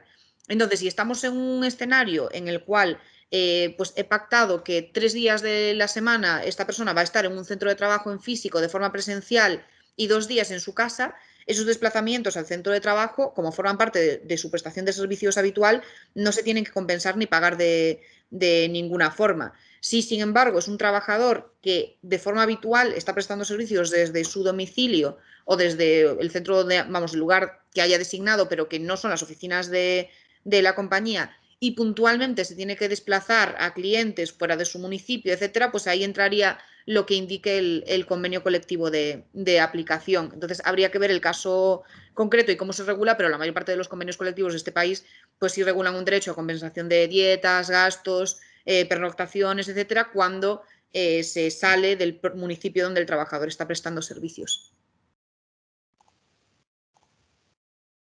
No sé si en este sentido, pues Fernando o Raúl quieren añadir algo más, pero yo creo que un poco el resumen de la situación es esa. Sí, yo complementaría. Nacho, ¿qué tal? ¿Cómo estás? ¿Qué tal? ¿Cómo estás? Yo complementaría porque esto va también directamente con la doctrina jurisprudencial de si se considera tiempo de trabajo efectivo, sobre todo a efectos de complementar, ¿no? o de pagar esos transportes, los desplazamientos desde el domicilio del trabajador al cliente, que en muchas ocasiones se produce esta situación. Y sobre todo, un poco como apuntaba Sara, si resulta que al final tenemos a un trabajador que está en su domicilio constantemente y de ahí va directamente a los clientes, ¿qué pasa con eso, ¿no? Hasta ahora se venía estableciendo por el TJUE y tal, y luego por el Tribunal Supremo, que en los casos donde no haya centro de trabajo habitual, ¿vale? Donde no lo haya, se tiene que compensar. Y se tiene que compensar ese transporte desde el domicilio al domicilio del cliente, a la casa del cliente. Salvo, como digo, que no haya centro de trabajo habitual. Evidentemente tenemos una norma nueva y seguramente habrá nuevas sentencias que incidan en este punto, pero yo considero que si tiene su centro de trabajo habitual y así está escrito en el contrato de ATD, en principio los desplazamientos del domicilio del trabajador, ¿vale?, donde libremente haya elegido, hasta el centro de trabajo del cliente no habría que compensarlos, pero evidentemente… Don Raúl, ya te ha contradicho nuestro buen amigo Ricardo Bodas, que empieza a hacer de las suyas con la sentencia de en el julio. Tribunal Supremo. Es lo que iba a decir ahora. Con la sentencia de 7 de julio. Justo, es la que iba a decir ahora. Se considera tiempo de trabajo el desplazamiento desde el domicilio al primer cliente. 7 de julio del 2020, que esa viene, digamos, a contravenir un poco la sentencia que había hasta ese momento del TJUE. Pero evidentemente sin tener en cuenta todo este panorama del teletrabajo. Con lo cual lo que digo es que seguramente habrá nuevos criterios jurisprudenciales para este respecto. Si la quiere buscar alguien, es el caso ThyssenKrupp. Es una sentencia de Thyssen Elevadores. Efectivamente, de 7 de julio del 2020, sentencia número 605 del Supremo. Preocupante. Sí. Es verdad que ahí decía que había determinados trabajadores que se les estaba aplicando un criterio y otros que se estaba aplicando otro, y lo que un poco intenta hacer es un criterio unificado, pero vamos, no es una buena noticia porque de manera manifiesta declara que lo que va del domicilio del trabajador al primer cliente se considera tiempo de trabajo. Más preguntas. El Supremo no creo que rectifique. Venga, Luisa, perdona. Vamos a la siguiente pregunta de Eva Díaz. Adelante. Hola, buenos días. Mi pregunta irá un poco relacionada con esto que comentábamos de la compensación de gastos y el tema de los trabajadores de COVID, de la disposición transitoria. Yo aquí tengo una duda, tengo dos dudas en realidad. Tengo una duda porque entiendo que ahora ya el teletrabajo no se considera preferente, como sí que ponían en el Real Decreto 8/2020, porque ha desaparecido, entiendo, de la normativa. Y después tengo otra duda en relación a el tema de la compensación de gastos. ¿Cuándo diríamos que empieza para los trabajadores COVID? ¿Esto sí empieza el día 13 de octubre? En el caso de los trabajadores COVID, Eva, gracias por tu pregunta. Básicamente, nada de esto afecta. Es decir, estamos un poco en la situación de antes. Como has dicho, pues en principio el artículo 5 del carácter preferente del teletrabajo respecto a las suspensiones de contratos, reducciones de jornada, en puridad ya no está en vigor, ya ha cesado su vigor el día 23 de septiembre, y entonces pues deberíamos estar ya en un escenario de libertad empresarial y de organización de sus propios recursos humanos para decidir si lo que se hace es acudir al teletrabajo o acudir a un ERTE o a la medida que le ampare la ley para organizar su plantilla. Y en relación con la compensación de gastos, es que en realidad ya, aunque siga aplicando la legislación aunque sí se indique que no se aplicarán estas disposiciones sin perjuicio de la obligación de compensación de gastos, la obligación de compensación al menos de asumir el coste de las herramientas y los medios de producción ya correspondía antes según el estatuto y según las normas del estatuto al empresario. Entonces, ¿qué obligaciones que tiene que asumir el empleador que tenga trabajadores trabajando por las medidas de contención del COVID respecto a sus teletrabajadores? Pues básicamente no va a haber que pagar, en este caso lo sabemos, un plus de teletrabajo porque no aplica el Real Decreto Ley de Trabajo a Distancia, pero, por ejemplo, sí puede un trabajador reclamarme, pues eso, la silla ergonómica que comentaba Fernando, la conexión a Internet, el no utilizar mi teléfono móvil personal y disponer de una línea corporativa, el contar con un portátil de empresa. Todo ese tipo de cuestiones sí que probablemente pues, sea una cuestión que tenga que asumir el empleador. Vale, muchas gracias. Gracias. Tenemos otra pregunta, nuevamente de María Josent. Adelante.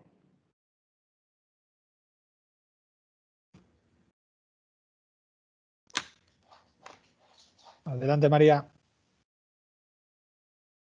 Llevo un rato hablando en el mute. Estabas en mute. Nos pasa mucho a todos. Bueno. Me interesa saber, porque aunque ahora mismo no está vigente el Real Decreto que manda a la gente a casa, de alguna manera todavía las medidas no permiten que todo el mundo vuelva a la oficina, con lo cual es un poco una trampa, ¿no? Es decir, no, ya todo el mundo puede trabajar, porque en realidad como tú no puedes garantizar la seguridad según el espacio que tengas, pues mucha gente está todavía teletrabajando en casa, ¿no? Entonces, si estos serían trabajadores afectados por COVID en lugar de esto. Y lo siguiente es, ¿todas las cosas que paguemos se van a imputar en salario? Porque entonces, claro, de repente la gente va a cobrar, no sé, 7.000 euros más que, o 6.000 o lo que sea, porque ordenador, teléfono, línea, no sé qué y tal, y eso es más IRPF. ¿Los trabajadores son conscientes de eso? A ver, María, yo, perdona, Sara, contesto a lo primero porque justo en estos momentos, lo que pasa es que no sé qué dice, me acaban de mandar el proyecto de Real Decreto Ley de ampliación de los ERTES y de todas estas historias, y que no sé si hace referencia a algo del teletrabajo y algo de las situaciones actuales de teletrabajo. No lo sé porque ya te digo que lo estoy en estos momentos viendo por mi teléfono móvil mientras que hablo así en el ordenador. Entonces, bueno, eso te lo Siempre se ha contestaremos. dicho que el laboral era ágil, pero esto ya no es ágil. Esto es legislación en es caliente. tiempo real, esto ya es tiempo real. Me lo acaba de mandar un compañero de Barcelona y ya te digo, o sea, lo tengo en la pantalla del móvil, pero no lo he podido leer. Entonces, déjanos que te podamos contestar a ver si han tomado alguna determinación, sobre todo por eso, porque no te vamos a decir, oye, no sé qué, no sé cuánto, y que resulta que aquí en esta Pero acaban de cambiar. En esta norma o lo cambian o dicen algo, lo prorrogan o algo así, no lo sé. De todas formas, con la propia, en este sentido, Fernando y María, yo entiendo que el propio texto del Real Decreto Ley, y corregidme si lo estoy interpretando mal, pero me parece que en este sentido ya se resuelve, porque lo que indica el Real Decreto Ley no es que aplique solo a aquellos trabajadores que estaban teletrabajando con motivo del artículo 5 del Real Decreto Ley, sino que que también se excluye de la aplicación de este Real Decreto a aquellos trabajadores que estén teletrabajando de forma excepcional como consecuencia de las medidas de contención sanitaria derivadas de la COVID-19. Es decir, que parece que el ámbito de exclusión es un poco más amplio que simplemente el artículo 5 y que en este caso que describías, María, efectivamente estaríamos en esa exclusión. Es decir, seguimos no estamos en ese ámbito del artículo 5, pero dado que pues, tengo unas circunstancias en mi oficina que para evitar contagios no puedo tener a todos mis trabajadores en las oficinas prestando servicios, o bien me han cerrado por sanidad un centro de trabajo, o estoy en un área que le afecta el confinamiento y no me pueden venir los trabajadores por algún motivo. En esos casos parece que estamos todavía en esas medidas de contención sanitaria derivada del COVID-19, que parece es una expresión más amplia, y por tanto en ese caso también aplicaría la exclusión, sin perjuicio de que ahora se regule algo nuevo que siempre nos están sorprendiendo continuamente en los nuevos reales decretos que vaya aprobando el gobierno. Sí. Entonces, en este caso que comentabas, sí que efectivamente estaríamos en esa exclusión, salvo la obligación de dotar de medios, equipos, herramientas, consumibles, etcétera, que regula el Real Decreto Ley y que, bueno, como decíamos, en realidad ya venía regulado así por el Estatuto y por la jurisprudencia anterior, como el caso Telepizza, etcétera. Lo cual no cabe Gracias, Sara, sobre gastos y salarios, etcétera, etcétera. Bueno, la Inspección de Trabajo está considerando salario el que tu empresa te dé un ordenador y te dé un teléfono móvil o cualquier otro instrumento para trabajar. Lo está considerando salario en especie. Bueno, ahí supongo que habrá una discusión, habrá que impugnar las primeras actas que se levanten y tendrán que decidir los tribunales, pues como el caso del automóvil, si aquello es salario en especie, qué cuantificación tiene, etcétera, etcétera, etcétera. Pero es evidente que sí que es un sobrecoste. Yo he escrito un artículo donde he dicho que me temo que el fracaso de este Real Decreto va a ser por esa cuestión. Va a ser porque al empresario le va a salir muy cara la broma. Es decir, que aparte de que hay que tener en cuenta que estamos hablando de que además tengo unas oficinas estupendas en el centro de las capitales de las autonomías que se traten, que me están costando un dineral de alquiler todos los meses para tener a la gente en casa trabajando y pagándoles también todos estos gastos, salarios o lo que sea, ¿no? Evidentemente, yo creo que ese es lo que peor pensado está de este Real Decreto. Yo entiendo que los trabajadores no tienen por qué subvencionar el trabajo a distancia a las empresas, eso lo entiendo, pero no entiendo que no haya una manera de regular de una manera más clara ese coste, porque si no, las empresas no les va a interesar. Y luego, evidentemente, ese es el coste, digamos, directo del teletrabajo, pero lo que es trabajo a distancia, estamos con qué gastos se meten.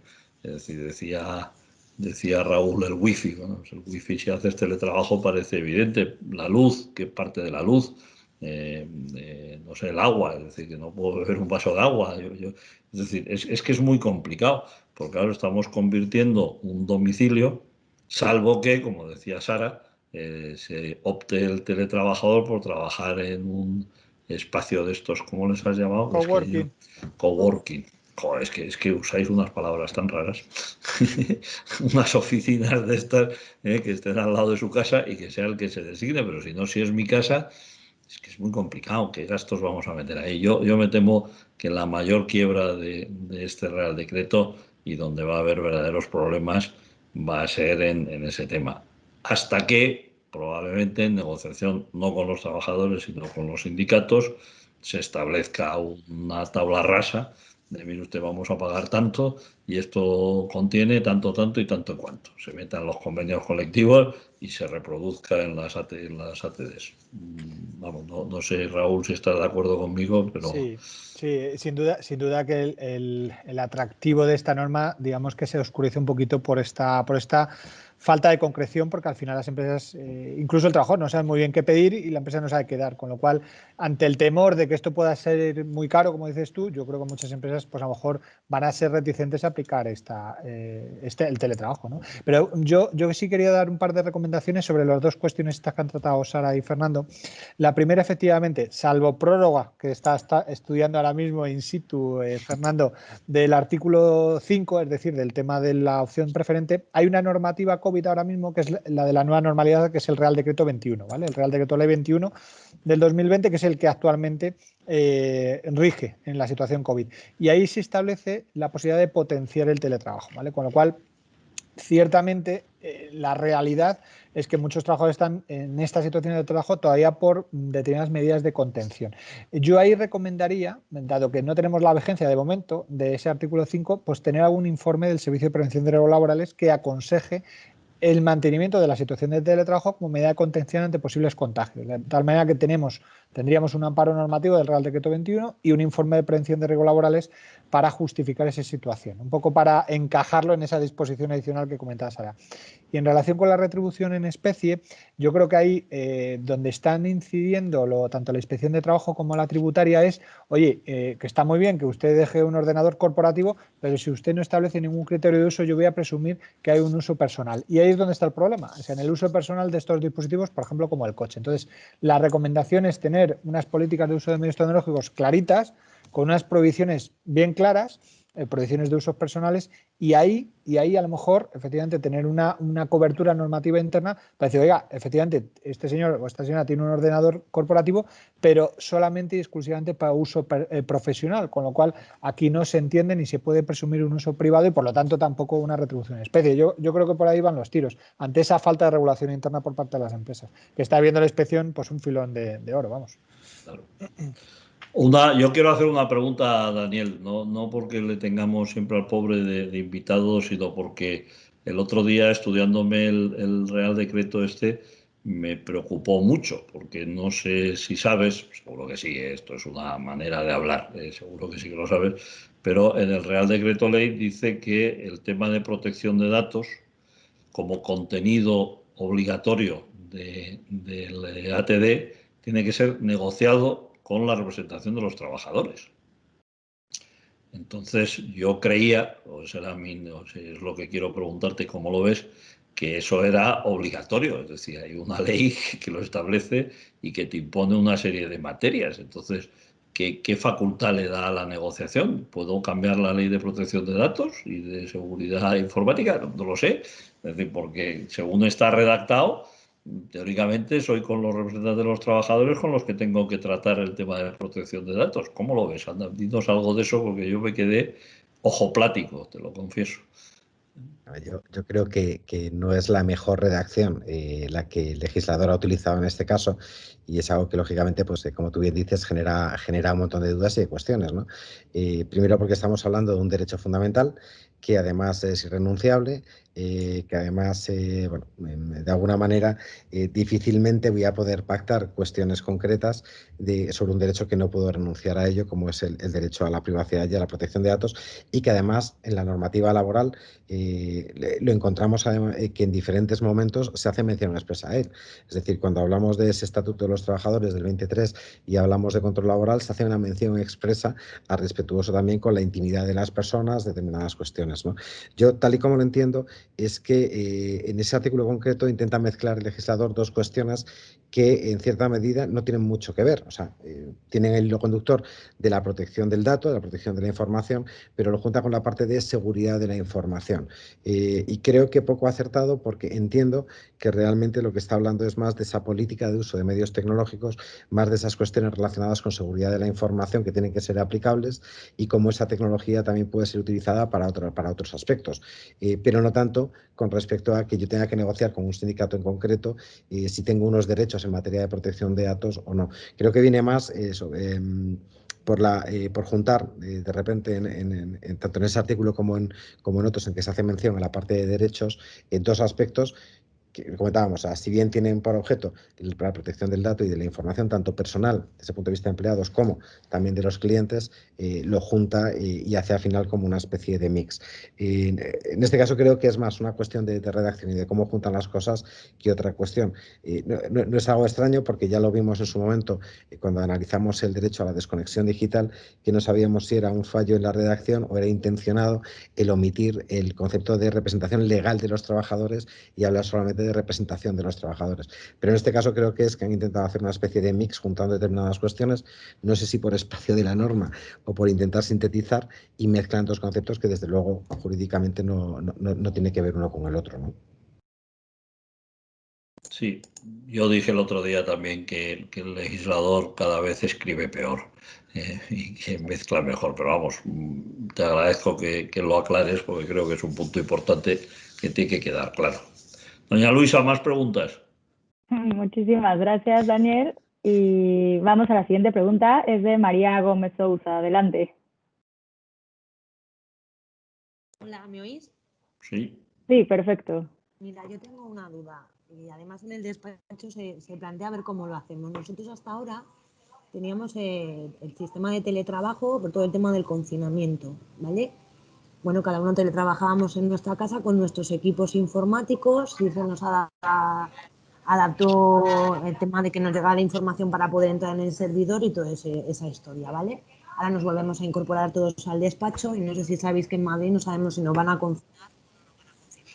Pues hemos decidido, claro, nosotros seguimos bajando al juzgado, nos movemos, venga, voy, te reúnes con clientes manteniendo la distancia, pues como vosotros. Pero nos planteamos hacer una burbuja y es decir, bueno, vamos a ir una semana presencial un grupo de personas, siempre las mismas, y otro grupo de personas teletrabaja. La semana siguiente nosotros teletrabajamos y el otro grupo se queda presencial. Cada hora sale el Real Decreto, yo decía, bueno, pues nosotros nos podemos acoger a la disposición adicional motivo COVID y mantenemos la burbuja de una semana a unos y una semana a otros. Pero claro, aquí ya superamos el 30%, ya va a ser más de un día y medio, ¿vale?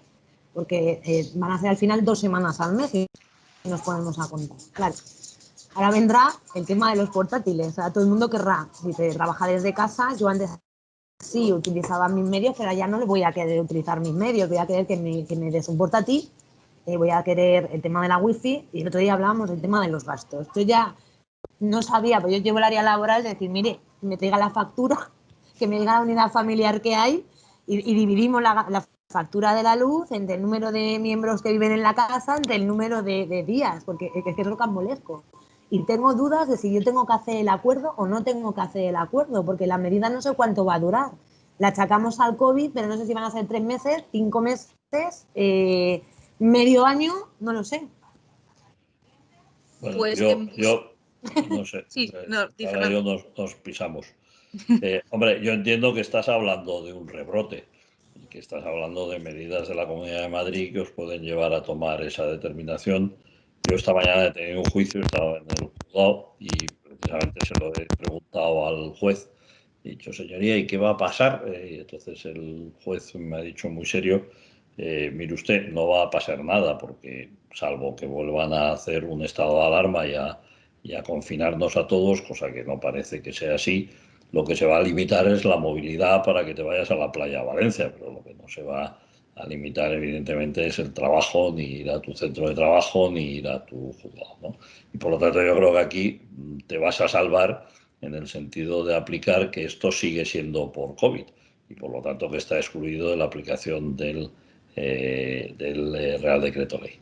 Otra cosa es que cuando acabe todo esto, Dios quiera que más antes que más tarde, pues claro, ¿qué vas a hacer? Pues evidentemente ahí ya si quieres hacer trabajo a distancia, porque a la gente le ha gustado, porque el sistema funciona, porque a los clientes les gusta más, porque sigues teniendo una cierta prevención, por lo que sea, pues ya no vas a tener más remedio que cumplir con el Real Decreto Ley. Y desgraciadamente sí, es decir, si te piden un ordenador o si ellos ponen el ordenador, tú se lo vas a tener que pagar en cualquiera de los dos casos.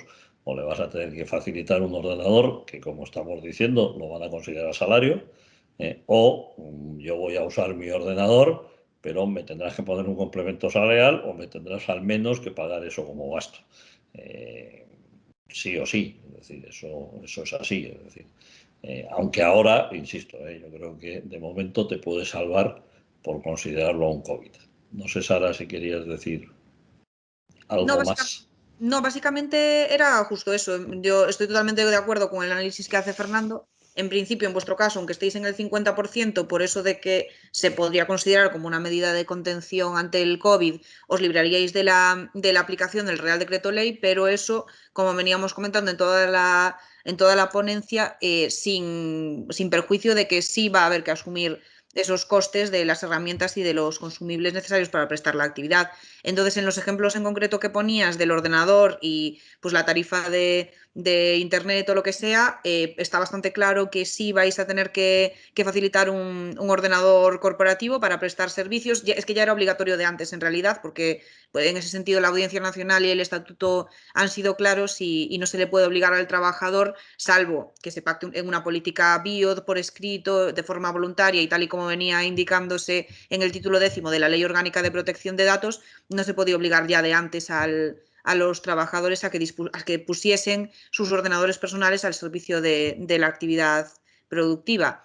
Entonces, el ordenador es bastante claro que sí que va a haber que dejárselo, si bien pues cabe y debe de pactarse unas reglas de uso para que además se evite que se considere esto como salario en especie, como estábamos comentando. Y respecto de lo de la luz, pues sí que es una cuestión o el Internet sí que es una cuestión que está más discutida. Hasta el momento no ha habido ninguna reclamación jurisprudencial al respecto, pero sí que es verdad que con la ley en la mano, la ley entendida como Estatuto de los Trabajadores y este Real Decreto Ley nuevo que estamos manejando, sí que es verdad que en todo o en parte, probablemente en parte, y a ver efectivamente cómo hacemos el método de cálculo, si se establece algún tipo de tarifa como se venía haciendo con las dietas o cómo se hace, pero parece que sí que va a haber que pagarlo, con independencia de que no se aplique el Real Decreto Ley en su conjunto.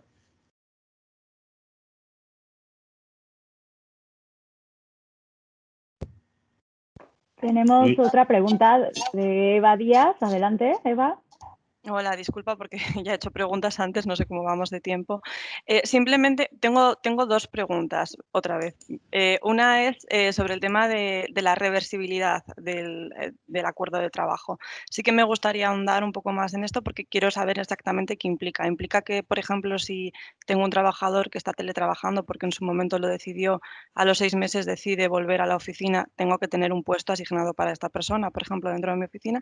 Esto es un punto que me gustaría gustaría tratar. Y otro tema, a raíz de esto que estáis comentando sobre la compensación y entendiendo como compensación o como salario los ordenadores o los dispositivos, ¿quiere decir que yo, que soy empresario y se los proporciono a mis empleados, pierdo pierdo el dominio de estos dispositivos? ¿Quiere decir que yo, si tengo un dispositivo que me proporciona la empresa, puedo utilizarlo para ver series de televisión y lo que a mí me apetezca, y así mi empresa pierde un poco el control sobre la seguridad de los datos que hay guardados, por ejemplo? Eso le toca a Raúl y a Dani. Sí, Eva, yo empiezo por contestarte la parte de reversibilidad. A ver, el legislador aquí lo que ha querido es que esa parte se regule en el acuerdo individual, ¿vale? En el ATD, los periodos de preaviso, la reversibilidad y las condiciones. O en su defecto, ¿vale? Lo regulado en el convenio colectivo. Es decir, todo lo que pueda regular el convenio colectivo será un mínimo necesario. De entrada, si no hay nada, será lo que se regule en el ATD. Por lo tanto, tendremos que ser muy cuidadosos a la hora de establecer, pues eso, los periodos de preaviso y cuándo el trabajador va a poder solicitar la reversión. Fuera de esos plazos que se hayan establecido en el ATD, en principio, ¿vale? En principio el trabajador se le podría denegar volver al puesto presencial, salvo que haya puestos permanentes, o sea, puestos presenciales, vacantes de puestos presenciales. Ahí, ya de entrada con la legislación ordinaria y ahora, hay un principio de información o una obligación de informar a los teletrabajadores de vacantes en puestos presenciales. Si le informamos de esto, aunque esté fuera del plazo de reversibilidad, y el trabajador acepta ese puesto que se le ha ofrecido por parte de la empresa, tendrá derecho a volver. Fuera de esos supuestos, ya te digo, en un momento determinado se le podría denegar justificadamente al trabajador, puesto que podría afectar a la organización del trabajo. Es decir, oye, hay unos plazos, hay unos periodos ya marcados, ya acordados, oye, no puedes volver cuando tú quieras, ¿no? Yo creo que ahí hay que atenernos a lo que se haya acordado en el ATD y, en su caso, lo que esté regulado en el convenio colectivo, ¿vale? Dicho de otra manera, Eva, cuando nos encarguéis que os redactemos los ATDs, porque por supuesto que no los vais a encargar a nosotros, pues para eso hacemos estas cosas, una cosa que sí o sí tiene que estar es la reversión. Yo decía al principio que no sé si eso es renunciable, es decir, si se puede pactar que no es reversible. Yo entiendo que no. Entiendo que la reversión es una condición intrínseca en el Real Decreto Ley del trabajo a distancia, y que no se puede renunciar a esa reversión. Y como no se puede renunciar a esa reversión, tiene que estar regulada con una cosa que es lo que decía Raúl, que me parece importantísima, que es preaviso. Es decir, oiga, yo quiero volver, pero claro, no se lo vas a decir mañana. Es decir, tiene que, en los convenios colectivos que hemos visto, el preaviso mínimo son 2 meses. Es decir, que estamos hablando de un periodo amplio para que ese trabajador a distancia vuelva al trabajo presencial, ¿vale? Pero ¿y si no tengo espacio? Porque puesto tienes, porque el puesto no, esto no es una excedencia ni es una renuncia al puesto, el puesto sigue existiendo, lo que pasa es que desarrollar el trabajo se desarrolla a distancia en vez de presencial. Pero ¿y si no tengo espacio físico para que este señor venga? Pues hombre, pues probablemente se podrá prorrogar su incorporación, tal, no sé, pero al final él tiene derecho a volver al trabajo presencial y tú le vas a tener que meter en trabajo presencial. Y luego está el supuesto que decía Raúl, el que tú tengas un espacio presencial físico libre y que se lo digas al trabajador que está en trabajo a distancia y fuera de sus preavisos y de sus periodos de duración, digamos, pues mira, me interesa volver a la oficina y al trabajo presencial. Y si es posible hacerlo, pues entiendo que sí, se comunica, se acepta por parte del trabajador y se vuelve, y eso es perfectamente válido. Y ahora Daniel te explica lo de los equipos y lo de la seguridad y esas cosas. Y la propiedad. Y la propiedad.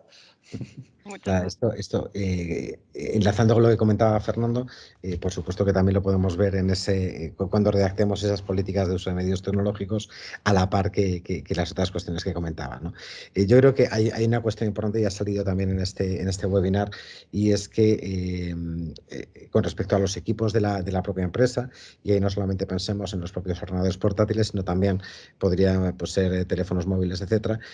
Nosotros, a través de esa política de uso de medios tecnológicos, y tenemos que informar sobre ese carácter restrictivo de la propia utilización. Es decir, no solamente el que no pueda ser utilizado para fines personales, sí tenemos un cierto grado de tolerancia a la utilización personal y de alguna forma todo esto viene además en las propias recomendaciones que lanza la Agencia Española de Protección de Datos, donde habla además de cuestiones como el control con respecto a la parte de utilización de esos mecanismos desde el punto de vista de seguridad, el que no sean empleados para funciones diferentes, el que no, la propia imposibilidad a lo mejor de instalar otras aplicaciones diferentes de las corporativas mediante pues, los diferentes perfiles que puede tener el usuario, el empleado en un momento determinado, administrador, o las capacidades que pueda tener solamente de lectura, modificación, eliminación o no, de cara a proteger la propia información.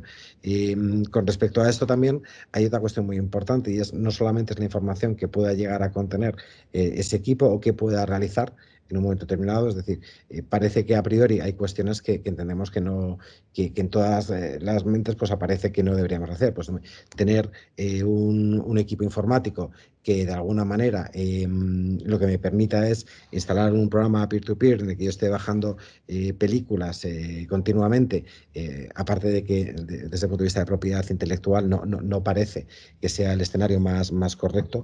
Hay otra cuestión que también la vía de acceso de un malware, de un virus o de cualquier otro tipo de cuestión, de alguna manera es mucho más elevada. La agencia incluso llega a un punto adicional, y es que viene a hablar dentro de sus recomendaciones de que incluso se adopten medidas de cara pues, a los propios correos electrónicos, incluso de alguna manera a las direcciones que se envían de las que recibimos esos correos electrónicos, para evitar que pueda haber algún tipo de fuga de información, algún tipo de instalable o cuestión relacionada con la parte de seguridad.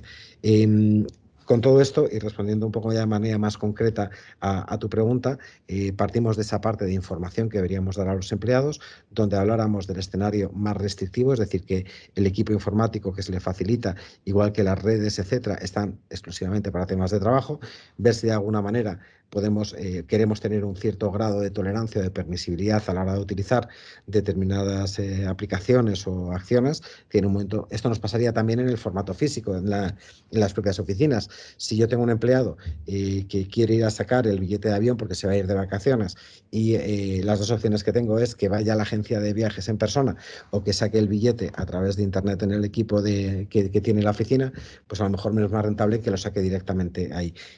Partiendo de la base, y aquí, Raúl, yo creo que es un tema que hemos comentado en algún webinar y en algún desayuno o evento, cuando los hacíamos antes físicamente, que las condiciones lo permitían, que también el empleado a veces tiene mucha imaginación a la hora de poder enlazar cuestiones. Y recuerdo un caso que en su momento estuvimos comentando, pues de alguien que se pasaba el día viendo, creo que Raúl, que eran vídeos de windsurf, ¿no? Continuamente, etcétera, y él de alguna manera todo esto lo amparaba en que justo estaba trabajando en un tema relacionado con una campaña o algo relacionado con el surf. Bueno, pues como el empleado también a veces tiende a tener una interpretación un poquito amplia de las cosas, que todo eso quede en esa política, en esa información que damos, y también algo que es fundamental, que es las consecuencias del incumplimiento de todos estos aspectos. Tenemos que tener en cuenta que junto con los incumplimientos desde el punto de vista laboral que pudiera haber, desde el punto de vista de privacidad, de cómo podríamos llegar a repercutir o responsabilidad que pudiera tener civil en un momento determinado, también existe una responsabilidad penal, y hay determinados artículos del propio Código Penal que podrían ser aplicables a conductas del propio empleado que pusieran en riesgo tanto la propia información como los propios datos o el propio core de negocio, ¿no? No sé si, Raúl, quieres comentar algo más del surfero. Del surfero, no. Bueno, es que de una jornada de 8 horas, creo que eran 7 y pico, conseguimos acreditar que estaba haciendo sus tareas para otros menesteres y tal, y efectivamente argumentó esto, pero ahí fue fundamental el tema de la política de uso de medios tecnológicos, las prohibiciones de uso personal que os comentaba antes, y la medida proporcional del acceso a las páginas de internet, etcétera, en un periodo concreto de tiempo, con lo cual al final todo eso se protocolizó, se hizo con el informe pericial correspondiente, y al final ayuda, en una situación de estas, ayuda a ganar un asunto. Vale, gracias. Pues Muchísimas gracias a todos. De momento no tenemos otra pregunta, así que si quieren decir algo para cerrar el evento, porque aparte ya llevamos 2 horas, así que invito a los ponentes a que se despidan de todos y muchísimas gracias por acompañarnos en este webinar. Bueno, en el orden yo soy el primero, además soy el mayor, por no decir el más viejecito, con lo cual me despido. Lo del momento publicidad es verdad, es decir, que ahora lo que hace falta es que cualquier duda o cualquier historia de estas nos las encarguen, nos la consulten, que para eso estamos. Es decir, que va a mandar Luisa el vídeo del webinar con un agradecimiento y tal y nuestro contacto. O sea que cualquier cosa a consultárnoslo, que ya nos encargaremos nosotros de hacerles clientes de la casa. No se preocupen. Pero bueno, bromas aparte, muchas gracias a todos porque ha sido un éxito ya sobre éxito. Es decir, esto ya ha sido tremendo. Es decir, el otro día desbordados y hoy desbordados otra vez, con lo cual la verdad es que no podemos estar más contentos y me siento muy orgulloso de mis compañeros y del equipo de comunicación de CIJA, porque la verdad es que ha sido francamente muy interesante estas 2 sesiones de webinar. Muchísimas gracias a todo el mundo.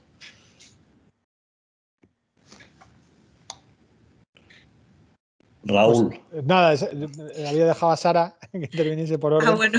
Pero nada, yo me sumo al agradecimiento de Fernando a vuestra participación, que al final aquí lo importante realmente sois vosotros, es decir, el debate que se genera y las posibilidades de solución que podamos aportar. Y a partir de aquí, pues a vuestra disposición para lo que necesitéis, por supuesto. Nada, yo me sumo también a los agradecimientos de Fernando y de Raúl y nada, pues quedamos a vuestra disposición, irán surgiendo muchísimas más dudas y probablemente muchas más aclaraciones sobre lo que va a implicar este Real Decreto Ley. Ya sabemos que de aquí a enero tenemos un plazo pues para poder implementar todos estos acuerdos de teletrabajo, entonces nada, quedamos a vuestra disposición hasta esa fecha para poder ayudaros a medida que bueno, pues que vayamos viendo un poco las dimensiones de esta norma.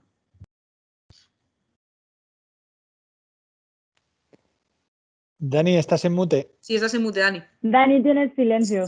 Sí. Ahora, que el área de privacidad, reiterarme lo que comentaban mis compañeros, que de alguna manera pues cualquier cuestión que podáis necesitar dentro de esas sinergias y un poco de esa visión transversal que tenemos desde el punto de vista jurídico, de poder analizar todas las diferentes cuestiones, estamos por supuesto a vuestra disposición. En calidad de delegado de protección de datos de la casa, también por aquello de barrer un poco hacia nuestra área de práctica, pues recordaros esta información que os facilitaba Luisa al inicio del webinar y que por supuesto pues estaremos encantados de poder incorporaros a nuestro CRM y de poder enviaros información y tanto sobre este aspecto como de cualquier otro aspecto que os pueda servir de interés, y encantados de poder contar con vosotros tanto en este webinar como en otros webinars que, como bien comenta Fernando, pues al final yo creo que más que una segunda o tercera edición, pues yo creo que nos tocará hacer una gira directamente, ¿no? Así que nada, muchísimas gracias a todos por la participación. Haremos bolos, vale, buena idea. Perfecto. Muchas gracias y hasta luego. Gracias, hasta luego. Hasta luego. Adiós, hasta luego, gracias.